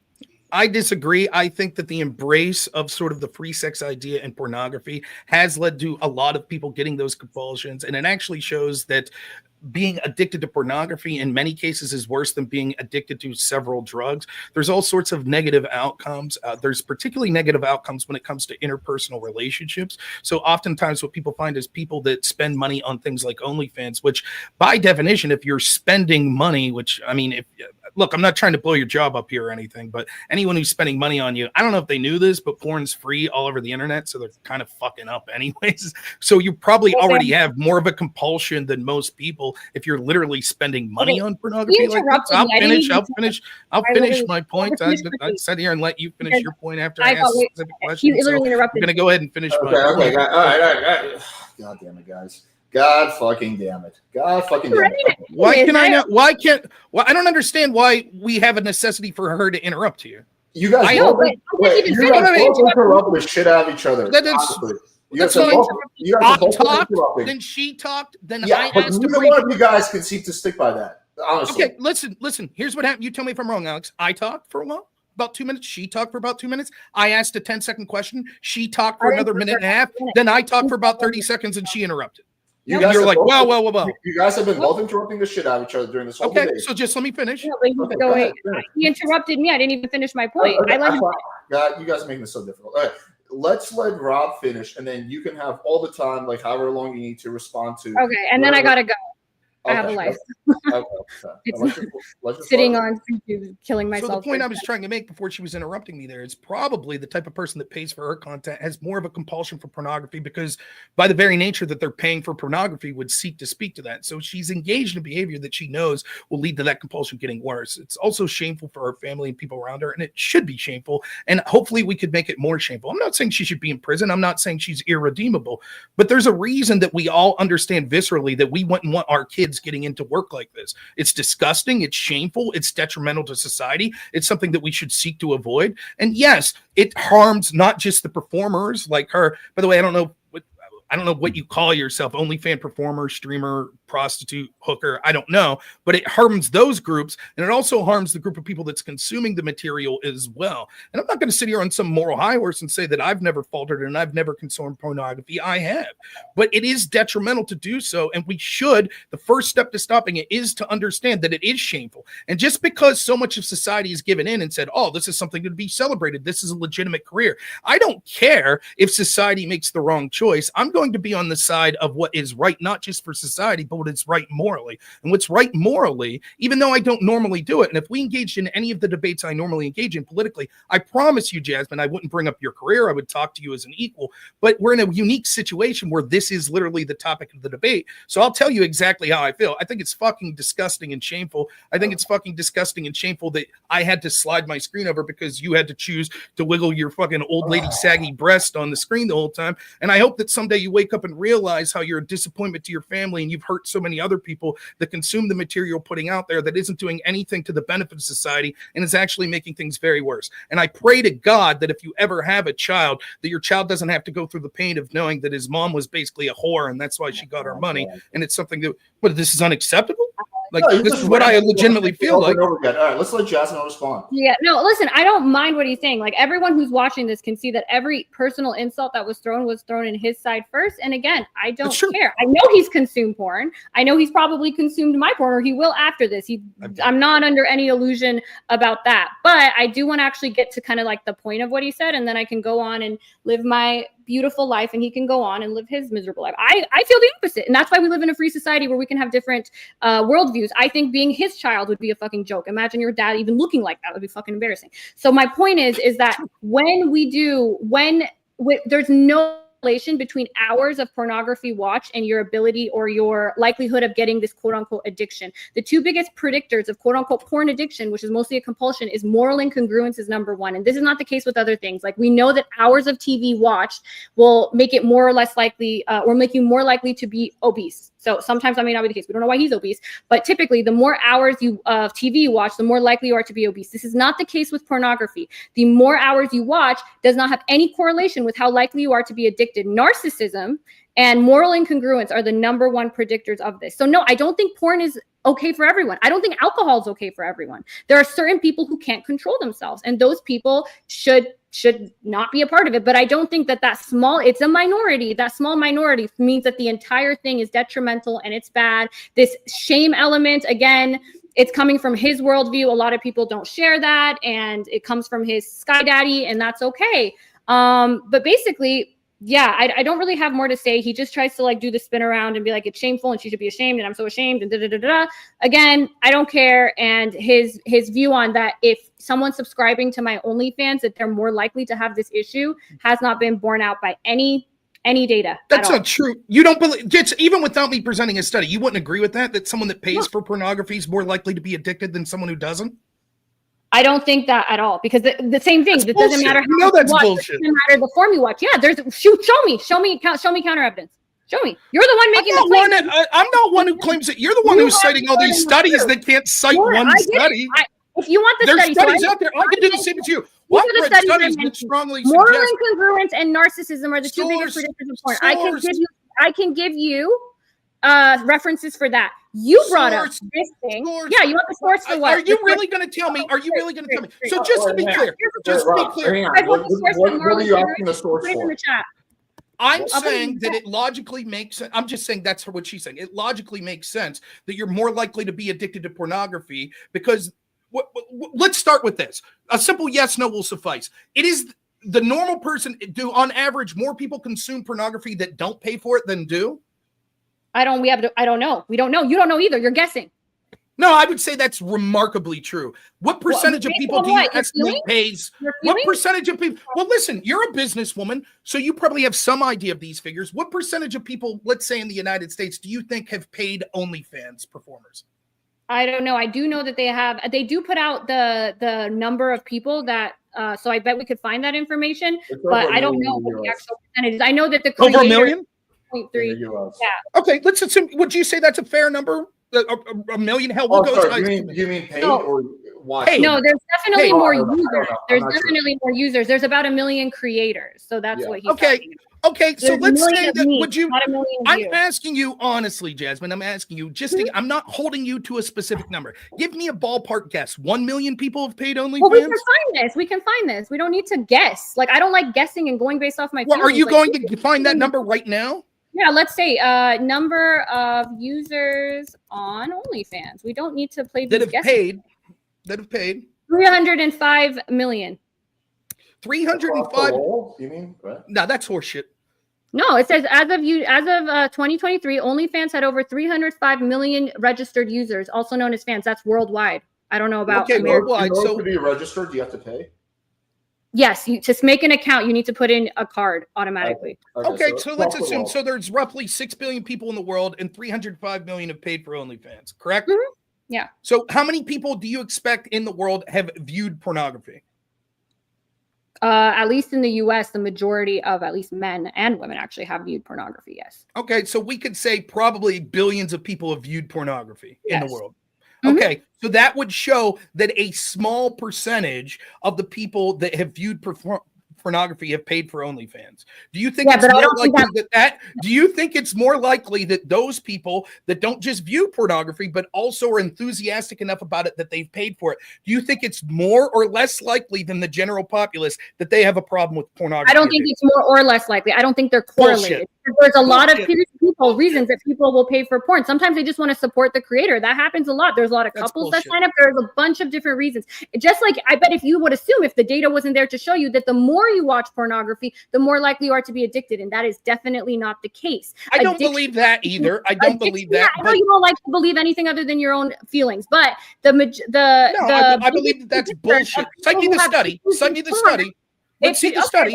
There's okay, great meta-analysis.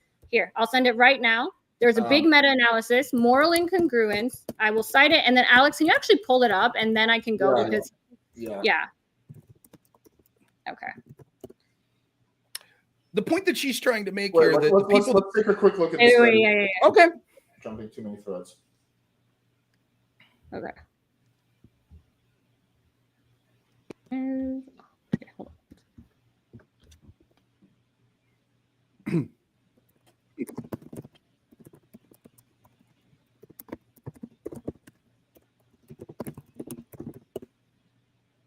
Okay. Now, just to be clear, this isn't going to say there's other factors that are more common. It's going to say there is no correlation.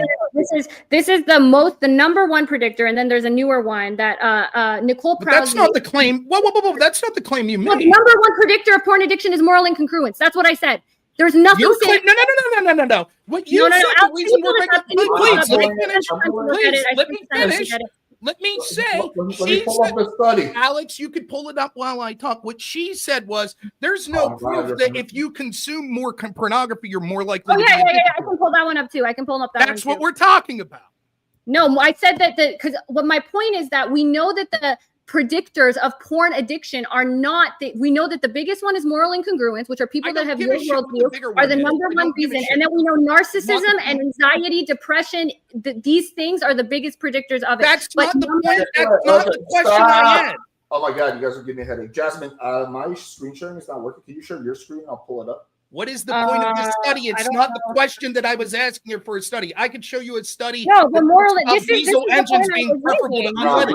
Repeat the question. The number one predictor I had was she said you probably thought. I didn't want me to pull up the study. Let's pull it up, but I'm trying. You can pull it up. This is what she said. No, stop. What study what status is dispute right now, Rob? She said, Rob, you probably think that if you watch pornography more, you're more likely to be addicted. What's that? What status? Hold on. I don't know how to get Alex, back. do you need me to repeat this? You're obviously not. Let me repeat it slowly for you. The criticism was as follows. She said, Rob is dumb. He probably thinks that the more you watch pornography, the more likely you are to be addicted, but that's not true. I said, can you show that study? Okay. Now she's presenting a study that says the number one indicator is moral incongruence. Okay. That's irrelevant to the question that I asked. Alex, I don't know how to get back to how on a MacBook do I get back to you? You like all disappeared from my screen. Just real quick, Jasmine, do you have a study that shows that? Yes, I can pull it up, but I have to get back to the screen, and I don't like bottom of the, what do you see right now? Right now, you disappeared, and when I click Google Chrome and I click the thing that you were on, it comes and then it goes away really fast. Do you know how to fix that? No, but I can see you on the stream. Just send me the link. Send me the new link, and I'll try again to bring it up. But I can't send it to you because I can't go back to where we were. Can you? Like I can't go back to the new window. I can get out and try to get back in. Yeah, try that. But you can also text it to me. Okay, let me do that then, and then let me get off. And then you're gonna come back on, or what's the plan? No, I need to go because I said it's past the time. That study not coming, No, it. I literally brought up the first one. That study is irrelevant to the question I asked. Oh my No, God. it's not. How is that relevant to you? Made the affirmative. Evening, everybody. Oh my God. This has got to be the most annoying debate I've ever moderated. Okay, let's let her just pull up the study. She says she has a study that answers your question about the correlation between pornography, watching, and being addicted. Jasmine, can you just stay on for like 2 minutes and just as we review the study, and I promise after that. Yeah. So so Nicole Prousey is the person that she's like a neuroscientist at UCLA that studies this. And she's done a lot of work on this. I'm trying to find that specific one because even the analysis you brought up, actually, if you go through that, it does talk about that. So you can bring that one up as I'm finding this one and kind of read that one because that one does talk about how they were looking at all these other factors. They did look at how many a lot of the surveys that they use, that analysis actually will probably have it in there because they used a lot of studies where they were asking people and they were looking at how many hours they watch and trying to see if that was a predictor, and it wasn't. I'm going to restart my StreamYard. Just bear with me for 30 seconds. Okay. It's okay to say you don't have the study. No, Alex, pull up that one. I think we should. I will actually sit here. I will go late to go through that study because that's a meta-analysis that brings. And that study is going to say that people that watch pornography more, there's no correlation to them being more likely to be addicted. That's what it's going to say. Yes. That's very likely to be in there. Yes. It's very likely, or it is in there. Let's look. Well, I don't know where Alex went. Tell him to bring up the study. Let's look. I don't know where he went either. I can't even see you guys. So I don't know. If you want to pull it up, you have it in your link too. So you're the only one out of the three of us. Where is it in my? Oh, so you in the you private think it's, chat? I put it in our private chat in StreamYard. I'm gonna pull up right now. Okay, let's see. Okay, let's hope this works. There we go. It is finally working. Okay. How do I get back? I can't find you guys though. I can't get on it. Oh no. Okay, here we go. Wait. Okay, so is it up there? I have the study pulled up. Yep. Where should I go? So, let's just read all of it. I think this is a good idea. Read it all. Yeah. Yeah. And then if it doesn't say what she said, oh well, we could look for another one. No, we can just literally. I could. Yeah, we could. But also, Nicole, why don't you pull up the study that says what you think it says? Let's go through every. No, it'll be in here. If it's not in the abstract and it's not in the study, it'll be in the footnote. So let's see here. Fine, let's do it. Okay, Alex, I'm cool with this, but then I want to present studies after this and go through the entire studies as well, and she'll sit here. Fair enough? If I have time. It doesn't matter if it says what I say it says. Fair enough? If this doesn't say what I said, then I'll do that. If it does say what I said, then I gotta go, because that's all we're trying to do. Okay, that seems like a fair deal. Let's look. All right, thank you. Okay, so let's just read it all. So the abstract, the notion let's of read it all. Let's do it. Remains contentious in both academic and popular literature. Although the mental health community at large is divided as to the addictive versus non-addictive nature of internet pornography, substantial numbers of individuals report feeling as if their use of internet pornography is problematic. The present work seeks to construct a model related to problematic pornography use that is clearly derived from empirical literature that provides directions to be tested in future research. The focus of the present work is on those perceptions as they may relate to the overarching experience of moral incongruence in pornography use, which is generally thought of as the experience of having one's behavior being consistent with one's belief. To this end, we put forth a model of pornography problems due to moral incongruence. Within this model, we describe how pornography-related problems, particularly feelings of addiction to pornography, may be in cases better construed as functions of discrepancies, moral incongruence between pornography-related beliefs and pornography-related behaviors. So let's go down, because this is so just to be clear, based on what this abstract said, it's not giving an objective measure of what addiction to pornography is. It's giving people, Alex, if I'm going to sit here and listen to her read an entire thing, I should be allowed to make sure that I'm interpreting correctly. Yes. I'm going to finish my point. I don't give a shit. So this isn't giving an objective measure of what addiction to pornography is. It's saying people that How do you know it doesn't? Because what that just said, go back up, is people that had feelings of addiction. That's all pornography. What is your objective measure then? Because all we have is self-reports. That's it. There's no other. Right. So the point would be, so for example, if I say an addiction to pornography would be someone that consumes pornography compulsively and has to do it even to the detriment of abilities in their life, right? I Yes, would say that's that would be more of an objective yes. measure. For example, you could Exactly. have someone who is a about it. Catholic. Why don't you just listen to me? You asked a Talk about question. it. Why don't you I think we listen? should read it because Why that's don't you literally listen? one of the Why don't you metrics just used. listen? You asked me a Alex. question. You asked me a question. Why Alex, don't you I'm listen to finding my Alex. response? I'm You're not asking going to you. listen to my response. Okay, hang on. I'm meeting both of you. Jesus Christ. We have a few minutes left. Let's just try to do this in a civilized manner. I know you guys probably hate each other right now, but let's do this in like a civilized manner. Okay, so let's I don't even know what the fuck we're doing right now, but let's let Rob just please quickly finish your point or your question. It says you're saying that you're asking for clarification. Not if that's correct. Because I have you muted. Just not if you're asking for clarification. Okay. So what are you asking for? You're asking for clarification? I'm saying that this says people that self-report addiction. She says that's the only way we would have to do it. I say that's not true. We would have objective measures when we say someone's addicted. Okay, if you just say, let me finish, if you just say self-reporting, it could be true that someone, for example, that's a Catholic that feels that they look at a Playboy once a month has a porn addiction. But someone that compulsively views porn every day might say, I don't feel like it's an addiction. When clearly we would say objectively the latter person has an addiction and the former doesn't. Now let's let Jasmine respond to that. All right, I'm going to respond to that. So if you read the whole thing, which I've read before, and hopefully we can read it all now, is that, and if not, then I'm just going to go because I have shit to do. But the reason that this is a meta-analysis, so it's looking at a lot of different studies. That's what a meta-analysis does. And actually, one of the metrics that they use is they ask people not just do you feel you have an addiction, but do you feel like it interferes with your daily activities? Do you feel like you have to go on and watch it? All of the things that he's saying, they look at and they ask those people, and they found that it's not about the hours of pornography you watch that determines whether you feel like it's getting in the way of your whatever. Even people who feel like they've watched like very little, the ones who feel like it's gone in the way of their things are the people who feel are like him. And that they find that it's not interfering with the things and that it doesn't have an impact on how your relationship is or all of those things. That's what this meta-analysis was here to do. It looked at how many hours you watch. It looked at how much it gets in the way of your daily activities.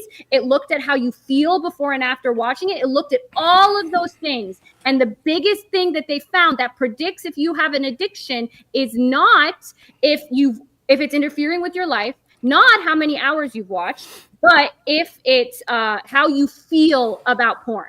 And I did, it's already past the time that I was going to sit here. We can either go through this study, or if not, then I'm going to go just because I've done my. We can go through it if you want, but I'm going to respond to this as you go. So well, no, we're going to go through say, I'm just going to no. I'm not going to God. leave you filibuster. I'm going to respond to what you just I'm- said. Okay, she could leave. I understand, Oh my right? God. I'm going to respond to what she said. I don't All right, give wait, a hang shit. on. Before you respond, I'll let you respond.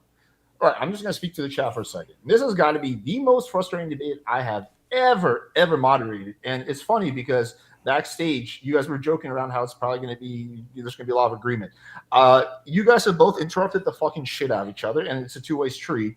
Like you guys both have like just kind of ignored each other's points.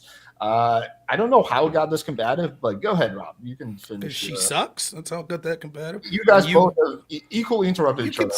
You could say that. I don't think that will bear out. I think that maybe she got a little more leeway because, as you admitted, you brought her on here. She wears a low-cut shirt. No, she did not, dude. That's what you said. That's what you said. Why you brought her on? You said that, right? That was a joke, dude. Okay. Well, I think that you probably had a kernel of truth in that she wears the low-cut shirt for you. I probably think that helps your channel somewhat.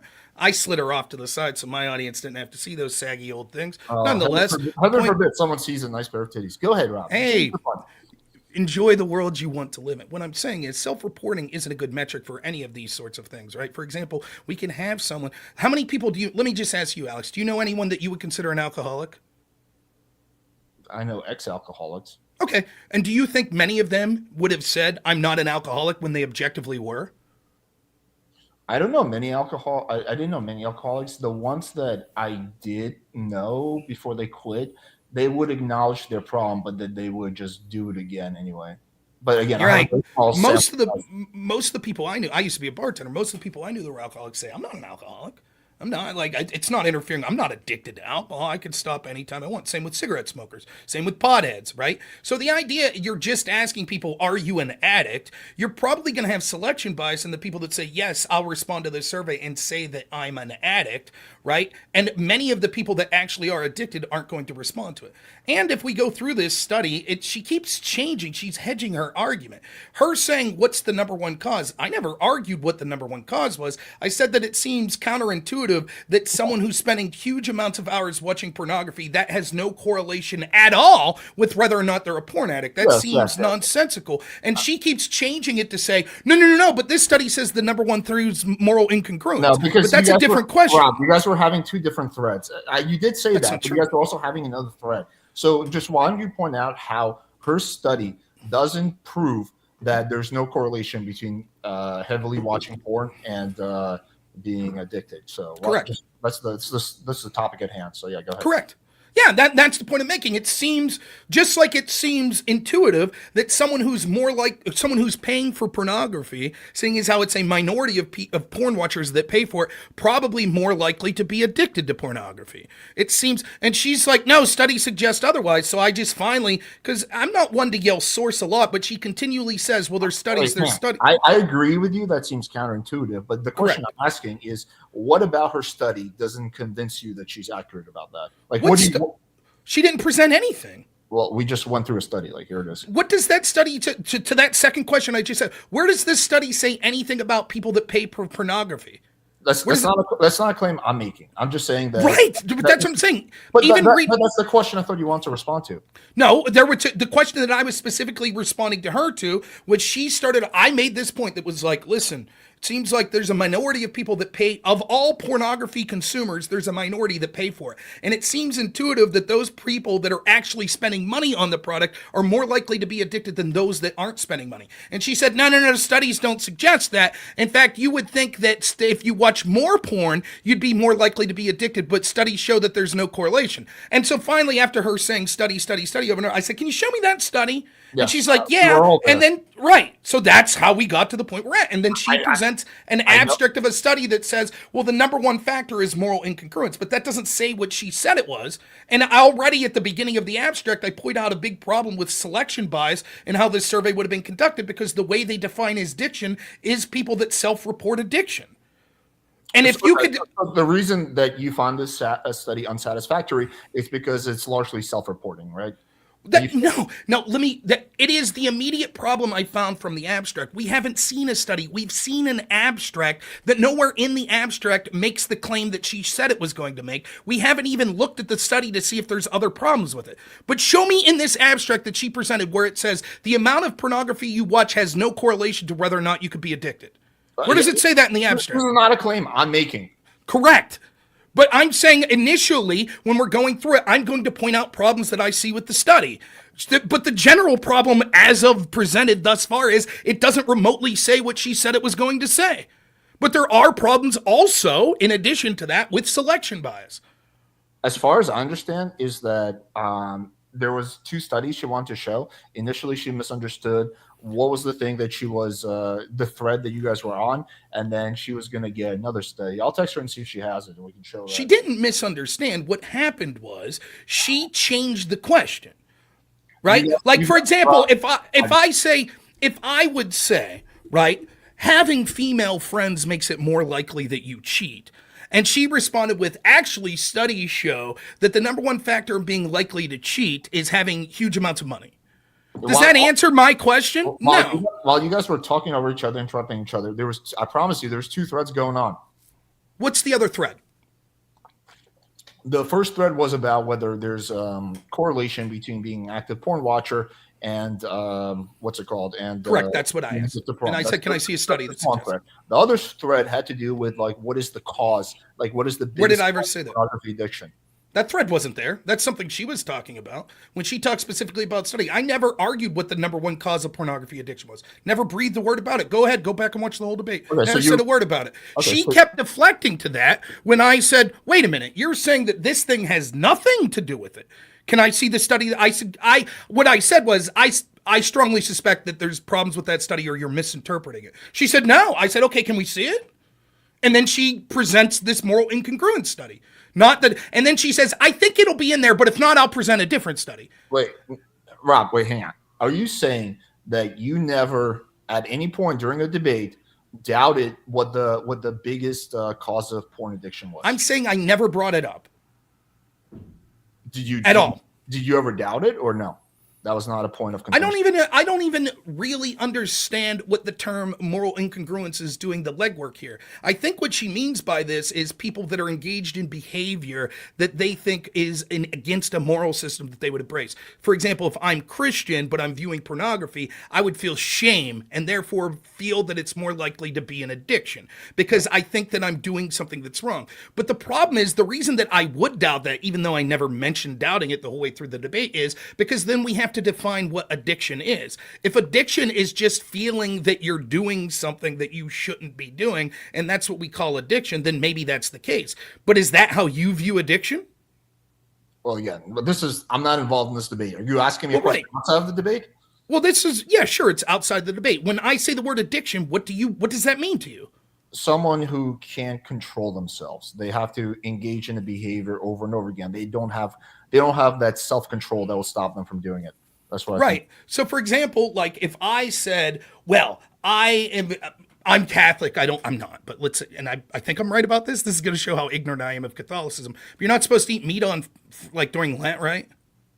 I think that's someone correct me if I'm wrong. There's certain days as a Catholic you're not supposed to eat red meat. I think we can agree that's the case. Yeah, right? sure. If I'm like, fuck, I need a cheeseburger and I eat it once, am I addicted to that? Probably not. You probably wouldn't use that term, even though I took an action repeatedly over and over again. Right. That's the problem when you're over and over doing it to the detriment of things in your life. That's how I would view the term addiction. But that's not what this study is doing. It's defining addiction as self-reporting. So a person who spends all of their money on pornography and loses their job and loses their marriage and loses their children in divorce court, but says, I'm not addicted, I could quit anytime I want. That person under this study would not be considered to have a porn addiction because the only way that we would consider is self-reporting. So that would be a person that says, look, this person uses a lot of porn. They use it every day. They lost their job, but they're not an addict. So you can't say that using a lot of porn. Rob, how would we do a study like this without self-reporting? That's a lot of studies with this kind of thing have to be self-reported. Like how would we, we would have like an objective counsel that determines like you jerked off 10 times this month? You're misunderstanding. One, there are ways that you could do it that would get the self-reporting lesser into it. But to some degree, probably you're going to have some level of self-reporting. The problem I have is the self-reporting is the self-definition of addiction. For example, it'd be like this. Depression is people that self-report having depression. You would say, no, that's not the clinical definition of depression. Instead, we should say the clinical definition of depression is this. And we'd have a bunch of objective measures. Then we would ask people to self-report whether or not they fit into those objective measures. But we don't ask those people to self-report. For example, a lot of people that are depressed might say, I don't think I have depression. And a lot of people that wouldn't meet the clinical definition of depression might say, actually, I do feel that I'm. So the self-report problem is the self-diagnosis. That they're self-reporting the diagnosis that they're addicted. This will mean that there could be false diagnoses because people that are just shamed because they view pornography once or twice a year and think it's a sin would call themselves addicts when objectively we'd say that doesn't really meet the definition of addiction. Whereas other people that have used pornography every day, multiple times a day to the detriment of their life would say, I'm not an addict. And we would say, okay, if they say they're not an addict, they're not an addict. We would accept that with any other sort of diagnosis. Yeah, I think that's a fair point that you made.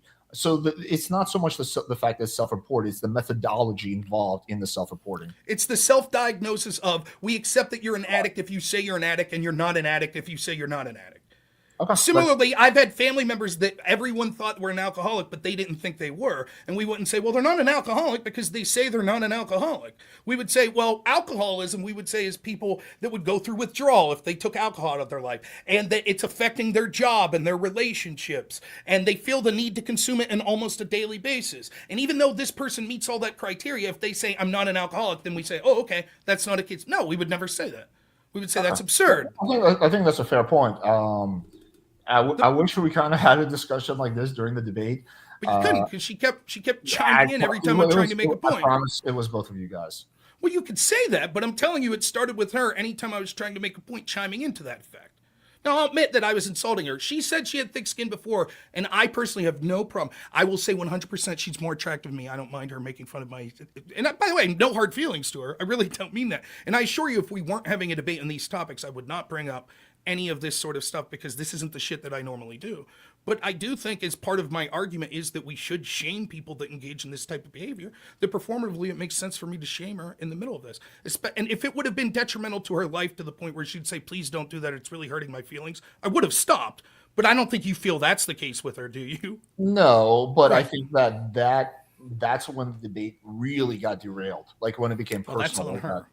That's on her. That's her fault. Well, you made it personal, like good. I should. That's my argument. We should make it personal. We're debating the topic. We weren't debating the person. Like this wasn't a debate about whether Jasmine is good for society, bad for society. I disagree. It was about the topic is that the solution to the topic is the shame. We agree on the legal aspects. What we disagree on is whether this is whether in theory shaming was a good idea, not whether we should shame Jasmine. We should. That's my argument. Okay, that's fine. You're entitled to that opinion, but I'm just saying, like, at that point, you take it from an objective discussion to something that's very personal. It's fine. Good. It should happen that way. But don't you see how that derails the debate? Like, then just becomes like, you're fat, you're a whore. Like, then just becomes just people insulting each other. That's fine. I'm fine with that. My insults had merit to the actual topic. Hers did not. Well... Me being fat and ugly has nothing to do with whether or not is she saying if the topic was we should shame fat people, do you think she's within her bounds to say you should be ashamed, you're fat? It's grotesque. I would think that should be within bounds. I don't think so. I really don't. Really? Unless she's trying to make an argument of hypocrisy. If she's trying to make an argument, like if you're saying that, oh, well, I don't think that, fat people should ever be shamed, and then she can make her argument of hypocrisy. Well, yeah, of course you would think that because you're fat or whatever, right? But unless you're trying to make an argument of hypocrisy, which didn't seem to be the case, I don't see how taking it from like a topic, like which is like, should pornography usage be shamed, to like your whore because you do OnlyFans, like making it personal like that. I don't see how that adds to the conversation at all. Well, maybe it didn't for you. I don't see how the conversation in the first place adds much to the public discourse in the first place, which is why I don't do. People have asked me if I would go on whatever. I always say no, I'm not interested in these sort of discussions. This debate was billed to me from a guy named Tom Follery who said, Alex PWF would like to debate you on the election. I said, okay. Okay, that's not. But I was very upfront in the group chat. That's right, you were. And once I agreed to do the debate, I said it was clear. Even Tom was telling you, like, dude, I don't understand. Rob's basically a libertarian. Like, what do you think the disagreements are going to be here? And I said, whatever you want to talk about, we'll talk about. Right? That's fine. Traditionally, I don't think that these type of discourses, things that I like to get into, or has a lot of merit. But to the degree that I do think that I'm going to engage in that discourse, I ask politely if she has a thick skin and she can handle joking around. And I think part of my core did I not? I think part of my core argument I think she had something a bit different in mind. I don't think if she has a problem with it, I'll apologize to her. No, I don't think she does. I don't think she has like a problem with it per se. The only point I'm making, I think you're entitled to argue however you want to argue, right? I'm not scolding you for that. I just think the issue with that is that it derails the conversation, makes it very personal, and then just becomes an insult fest. That's fine. That's what I was trying to think. I thought to me that was the most performative, important aspect of the debate. That we should practice what we preach, and I think that sort of behavior should be shamed. Why do you think it was important?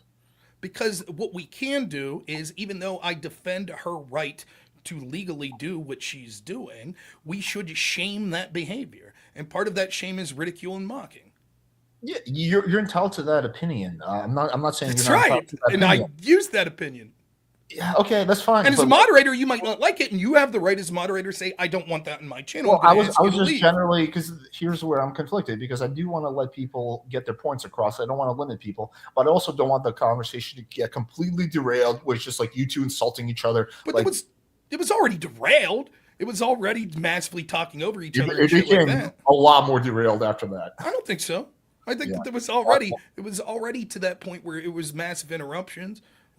Yes, but then there's like a level of derailment, and that took it to a whole. What the derailment was this is what, like, I don't really give a shit. I have enough self-confidence and not giving a shit about this that it's just a hobby of mine.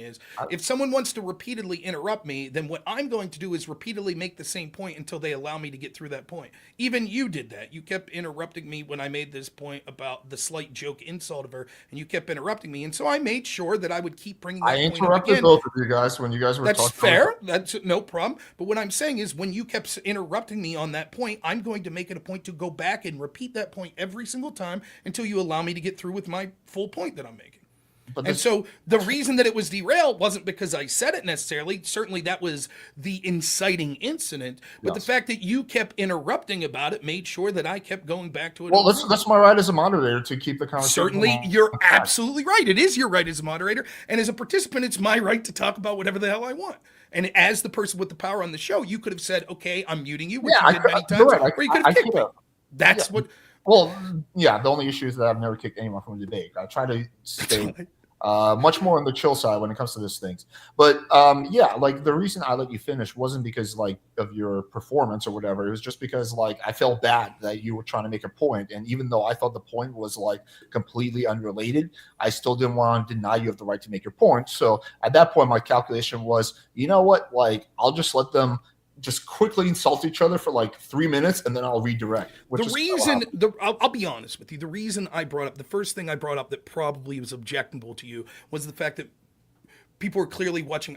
Obviously, I use colorful language and joking. It's fucking entertainment. That's what we're doing. Yeah, but the point still remains that I was making a point that people tune into her for her looks and not her thoughts. And I was afraid we weren't going to get to the pornography part, which is where I wanted to make that argument. So when I saw that we only had like 15 minutes left, I wanted to make sure that I got that point out there. That if it was true that she was able to get by on the merits of just sort of the intellectualism that she offered, then she would have a far bigger audience than she has, because she's right. She foolishly makes my point for me. She makes the point for me in that, you'll never have as many viewers as me. And yes, people do tune in because my looks and this, that, and the other. Right. That's exactly my point. That's the point I was trying to make. Did it directly apply to the no-fault divorce? Maybe not, but it's a point I wanted to make, and I felt entitled to be able to do so. I didn't think that it would be something that you found so objectionable. It seemed that you were fine with sort of a jokey type atmosphere. I don't think she found it very objectionable. Does it look like I found it so objectionable? My only you're bringing it up now. Yeah, because we're having a post-debate discussion. Like, what do you mean? It seems that you're saying that it was... So you don't think it was a big deal. Okay. I think that it wasn't a big deal morally. I think it was a big deal in terms of actually having a good faith discussion. Okay, so when I use the term objectionable... Could it mean that there's multiple meanings, whether it be morally or to having a good faith on topic discussion? There's no need for us to like debate each other on this. Like I think we both understand each other's positions here. Right. So then when I said you found it objectionable and you acted like that wasn't the case, you just gave the rationale for why you found it objectionable. Right? Okay. So maybe let's just say I misunderstood your meaning. And just okay. Yeah, that's fine. As a moderator, that shit happens all the time. The one thing that you said that doesn't make sense to me is you said that you wanted to get to the porn discussion. You had 15 minutes left, but she didn't give her that she has to bounce in 15 minutes. She didn't say that until after the first round of insults. That's true, but I assumed we were having a 2-hour debate, and so we got to the point where it was obvious by the clock that we had like 20 minutes left. Because almost all these debates are a 1 or a 2-hour platform. If she would have stuck around, what was your ideal, or what was you assuming that the debate length would have been? I usually let these things unfold as they go. Honestly, I've had some debates that are like an hour and a half, 2 hours, and I've had some that are like 3 hours. I let them go as I think as someone who's done a lot of panels and debates, the norm is usually an hour or 2 hours. 2 hours is usually the norm.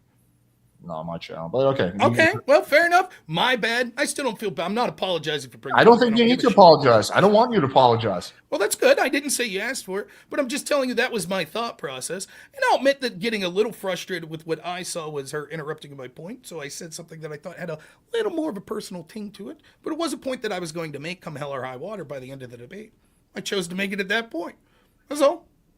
So you were not trying to trigger her? No, absolutely. That's part of it. Yeah, of course. I just said that. I felt that she was like interrupting me, so I threw a little jab at her. That's it. You think she was trying to trigger me when she said I'm fat and ugly? Of course, I didn't mind. Funny. I thought it was. I don't think that that's particularly a funny joke. You're fat and ugly, but the way she delivered it, I actually thought was very funny. It was like so matter of fact. I'd be ashamed too if I was your kid had a fat ugly dad. I got a chuckle out of it. I was like, pretty funny. And so yeah, she was trying to get a rise on me. That was fucking fine. It didn't bother me in the least bit. Yeah, I don't think that it really connects to the argument she's trying to make. I don't care, though. It's fine. It's entertaining. It's fun, whatever. The interruptions on both of our parts are more annoying than the jokes and the insults, as far as I'm concerned. But I am saying that my insults actually have merit in what I think we should do with people that advocate pornography and no fault divorce. They should be shamed. They should. Well, that's fine. I don't think it warrants getting into personal insults, but I guess we can agree to disagree on that. But yeah, like at the end of the day, it's not a big deal. I don't think she gives a shit that much. I don't think you give a shit that much. If she wants an apology and she sincerely needs it, no then she can talk to me. Rob, no one wants an apology. It's fine. Okay. I don't know why you keep talking about that. But I think that the only shame is that like you guys are both smart people, and that I feel like we could have like really explored these topics, and we didn't really do that. I feel that the majority, I understand that you're going to say you don't see it this way, but the majority of the problem with that, I think, lies on her. For example, certainly I am wordy, and I don't mind people saying, okay, wrap it up a little. That's certainly true. But what I perceived that was going on is she immediately said, I talked first, I believe, after the sort of opening statements, and then she talked. And then I started to talk again, or maybe it was the other way. And she was like, wrap it up. Like, she told me to wrap it up. I didn't think I talked much longer than her. And so once it was like, oh, okay, we're going to talk in shorter bursts, then I let her go a minute, looked at the clock, and was like, okay, wrap it up. Is this a monologue? And that's sort of what started sort of that tenure. Because it was obvious to me from the beginning that she was going to talk over me if I didn't interject. She was going to, and I, not even criticizing her, because that's something that sometimes I do unintentionally. I'll get off on a point and I talk a long time. Well, so that wouldn't happen. Again, you don't know me, so I guess you have no way of knowing that. But that wouldn't happen. Like if she, like when she did interrupt, I did generally put a stop to it. Like I try to prevent both of you guys. Well, not right away, because at first it felt like it was just like banter. But after some time has passed and I saw that you guys were talking at the same time, no one could hear anything, I did try to. No, that's perfectly reasonable. I'm not suggesting that. What I'm suggesting is what's likely to happen if you're not an experienced debater. What would have happened would have been she would have talked 75% of the time. Right? And it would have been like this. I would have talked on a big chunk, then she would have talked on a big chunk, and that would have been like, well, what about this? And then she would have talked in another big chunk. And then I would have got a chunk, and that's how I saw it going. So I was like, once she told me, hey, is this a monologue? Then I was like, okay, I'm not going to leave her do that to me. If she wants to talk in a long chunk, then I'm going to say, okay, is that a monologue? But more importantly than that was the fact that I think that she was fundamentally misunderstanding. After there's a feeling out period, but there became a period in the debate where the question became, which worldview should society operate under? And we sort of had this implicit understanding that we're talking specifically about the well-being of children. And we're both going to use exceptions to the rules, or we're going to use hypothetical situations on the extremes of it. The person that just bickers once, should they divorce? The person that's at a gym and sees a hot person, should they divorce? Versus the person that's in this ridiculous, emotionally abusive. Okay, but the problem is, when she says, to me, this is what the debate was. When she said it's human nature to have serial monogamy, to me, that was important to figure out. What does that mean? Right? Because she's basically implicitly making an argument at that point. That's the norm. That's what we should strive for. We should strive for what is human nature. And so I need to get, well, what does that mean? Like to you, I'm no fucking expert in the topic. What does that mean to you, serial monogamy? Right? So I was like, well, can we suss this out? And she was getting very wordy, and it was like, it was difficult to pin her down, but basically all she had to say was, it is the norm for people to be in long-term relationships multiple times in their lives. And then when I'm like, oh, so they get tired of each other, and she made the other point that was important. No, it's not that they get tired of each other. It's that it is the norm for conflicts to escalate over certain periods of times, which makes it the norm that you want to move on to another monogamous relationship. To me, then, when you accept that that's the norm, and therefore we should accept no-fault divorce and say it's nothing to be shameful of, etc., that makes these conflicts and these no-fault divorce a self-fulfilling prophecy. Because just like if you tell people, well, it's normal to want to sleep with multiple partners, you make it more likely that people sleep with multiple partners because they say society accepts this and this is perfectly normal. But if you say, no, that's not something you should do, you should be faithful to your partner and not cheat. If culture embraces that, then it's less likely for that to occur. So the debate was, whose culture should we embrace more? And I felt that she kept trying to deflect from that point and change what she said. She's like, no, I'm not, 7 years and all. And that's where basically the bulk of the debate was. It was that point. I think you guys weren't as far apart as both of you guys think.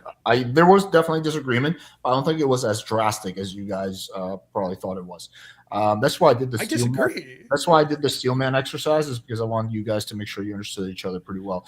She did just send me the second study, so fire up. Let's take a look at that, since I'm sure everyone's curious. Okay. All right. High frequency. I thought she had to go. She's still researching stuff. Cool. No, I just asked her. Holy shit. Look at the title of this. Yeah, no, hang on. Real quick. Just to clean, we can go through the title, I promise. Just to clean that up, like it wasn't like she's just like I purposely asked her. Like I was like, as a friend, can you please find this because I want to show this.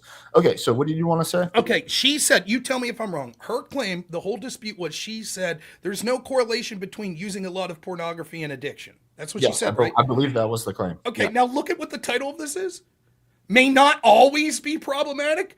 Does that sound like it's saying there's zero correlation? Not necessarily, but let's take a look at the study that cleans it up. Previously, variable-centered analytic approaches show positive weak to moderate association between frequency of pornography use and problematic pornography use. However, person-centered studies are sparse in literature, and these could provide insight into whether these are individuals who use pornography frequently and do not experience problems, or whether there's individuals with comparable high-frequency use who differ unreported. Okay, let's just go to results. Results were consistent across all three studies. Three distinct pornography use profiles emerged. Non-problematic low-frequency pornography use, non-problematic high-frequency pornography use, and problematic high-frequency use. Non-problematic and problematic high-frequency use groups show difference in several constructs, blah, blah, blah. Okay, we need to go to conclusion. The present study is a first step in differential examination of pornography use profiles, taking consideration both high frequency pornography use and whatever, and provide a foundation for clinical different psychological mechanisms and underlying development measures. Therefore, the present results make a clinical. Okay, we need to look at something else. Clinical translation. FPU should not be considered a sufficient or reliable indicator of. So FPU frequency should not be considered of problematic because the number of people with non-problematic high frequency was 3 to 6 times higher than with problematic high frequency. These results suggest that individuals with problematic use frequently, however, it might not always be problematic. So it literally makes the point right there. That individuals with problematic use it a lot. To be fair, there's this part that says frequency should not be considered as a sufficient or reliable indicator of problematic pornography use. Okay, so she said there's no correlation. So this is saying, well, it's not always that if you use it a lot that you're addicted. Of course. This is basically saying it's not clear. No, that's not what it's saying. What it's saying, her claim was there's zero correlation. Like, if you use porn a lot, that has no bearing whatsoever as to whether or not you're likely to be addicted to it. This is saying that it's not sufficient, that you could use pornography a lot and still say that it's not problematic. That's still not the same as addiction, by the way. But nonetheless, her claim that it was zero correlation, that it had nothing to do with that, is belied by the results that you see above. For example, the people with high-frequency pornography were more likely to have problematic. So there is a correlation. It might not be always direct causation, but her claim was that there was no correlation. Where's the part that it says that there's a correlation? Results, go back up. Back to results, sorry. Uh-huh. Let's see the methods first. Latent profile analysis we're conducting on 3 non-clinical samples recruited from general websites and pornography. So again, this is, I guess, self-reported of people that say that they find their porn use problematic, which is already a problem with the study. But nonetheless, if we look at the results were consistent with all 3 studies. 3 distinct profiles emerged. People that are non-problematic low frequency, so people that use pornography little, 68 to 73%. Non-problematic high frequency, which is only 19 to 29%. That means that people that use pornography a lot, if we would do the inverse of this, right, you could see that only 19 to 29% of people that use it a lot say it's non-problematic, whereas the people that say that it's non-problematic to use it a low is 68 to 73%. You can't see the correlation there? Then I don't understand where they get then problematic high frequency use. 3 to 8% of individuals. How do they evaluate what is problematic and what is not? You're saying? Great point. Who knows? It seems that this is saying that it was non-clinical, so this would have to do with self. I think we need to go into more detail. How much is too much? I think this is where this is played. Okay. While exam-problem behaviors, they may derive from natural human behavior, but it may be difficult to precisely separate normal and problematic behaviors. The quantity or frequency of the behavior in which individuals engage in the given behavior could be a potential indicator of problems. However, individuals... No, wait. Pause there. So they've already admitted in the abstract, and they're admitting there, that there are studies that show that frequency does indicate a correlation to problematic. You agree that that's what those 2 footnotes are saying there, 19 and 20. If you get down to those footnotes, I bet those are studies that suggest that frequency of use tends to correlate with problematic. I'm not going to be able to open that up. I don't have like Google But Scholar. you see what it's saying. It says the quantity or frequency of behavior in which individuals engage in the given behavior could be a potential indicator of problems. So her saying that there's, you acknowledge her argument was there's no correlation, right? Really difficult to. My recollection is that's what she was saying. Okay, that would seem to belie that, correct? It may be difficult when we read this. It may be difficult to precisely segregate normal and problematic behaviors. The quantity or frequency of the behavior in which individuals engage in the given behavior could be a potential indicator of problems. Well, what this is saying is that this could be, like, it is possible that the quantity of pornography use could be a potential indicator, but it's not saying it is. She said that there's no connection. How much porn you use is totally irrelevant to the question of whether or not it would be addictive. Well, I think we have to read the however. However, individual sexual drives and desires may vary substantially, and this variability may be considered normal if the behavior does not cause impairment of functional individuals. In previous studies using variable center statistical approaches, PPU and frequency pornography use show positive but only small to moderate associations, indicating that these 2 aspects for pornography use are related but maybe distinct domains of pornography use with different antecedents and consequences. There may Pause. So that says in previous studies it does show that frequency did lead to more likely of problematic behavior, correct? Yes. Okay, so at the very best, what we have is a study that she points that shows multiple previous studies that suggest there is correlation between frequency of use and it being addictive, correct? Well, unless she believes that these old studies are not or improper or not. Okay, all right, fine. Moving forward, now what this is going to say is there's no correlation whatsoever to the frequency of pornography use and the problematic behavior. That's what you expect this to say based on her argumentation, correct? Bro, I have no idea. I've never read this study. Okay, let me put it this way. That's what it would have to say in order for her argument to be correct. For this study to support her argument, I think that there would have to be, this study would probably have to conclude that there is no correlation. Again, I've never read the study. Very well. Okay, fair. I know neither of us have read it. I'm just saying before we get to neither of us have read it. So we're just laying the standard of what it needs to say in order to buttress her argument. That's it. Okay, go ahead. You can keep reading. The only exception would be if, like, this study says, like, well, we weren't sure, but you should check out this other study. But yeah, okay, there may be individuals who use pornography frequently report no related problems, while there are others who use pornography just frequently but report negative consequences. This possibility calls for application of person-centered approaches that may provide a method of examining whether there are profiles or groups of participants with problematic PPU's problematic use who differ from one based on another. Calls for the application. So it's basically laying out a problem like that. Well, there's a group of people who watch a lot of porn who are addicted, and there's a group of people who watch a lot of porn who are not addicted. Therefore, we have to do this thing, that we need to follow this method. Cool. Okay. Now let's go to this next. Several studies. I do want to wrap up in like 5-10 minutes, but we get through this. Several studies have applied person-centered analytic approaches, cluster analysis, or laying blah, blah, blah.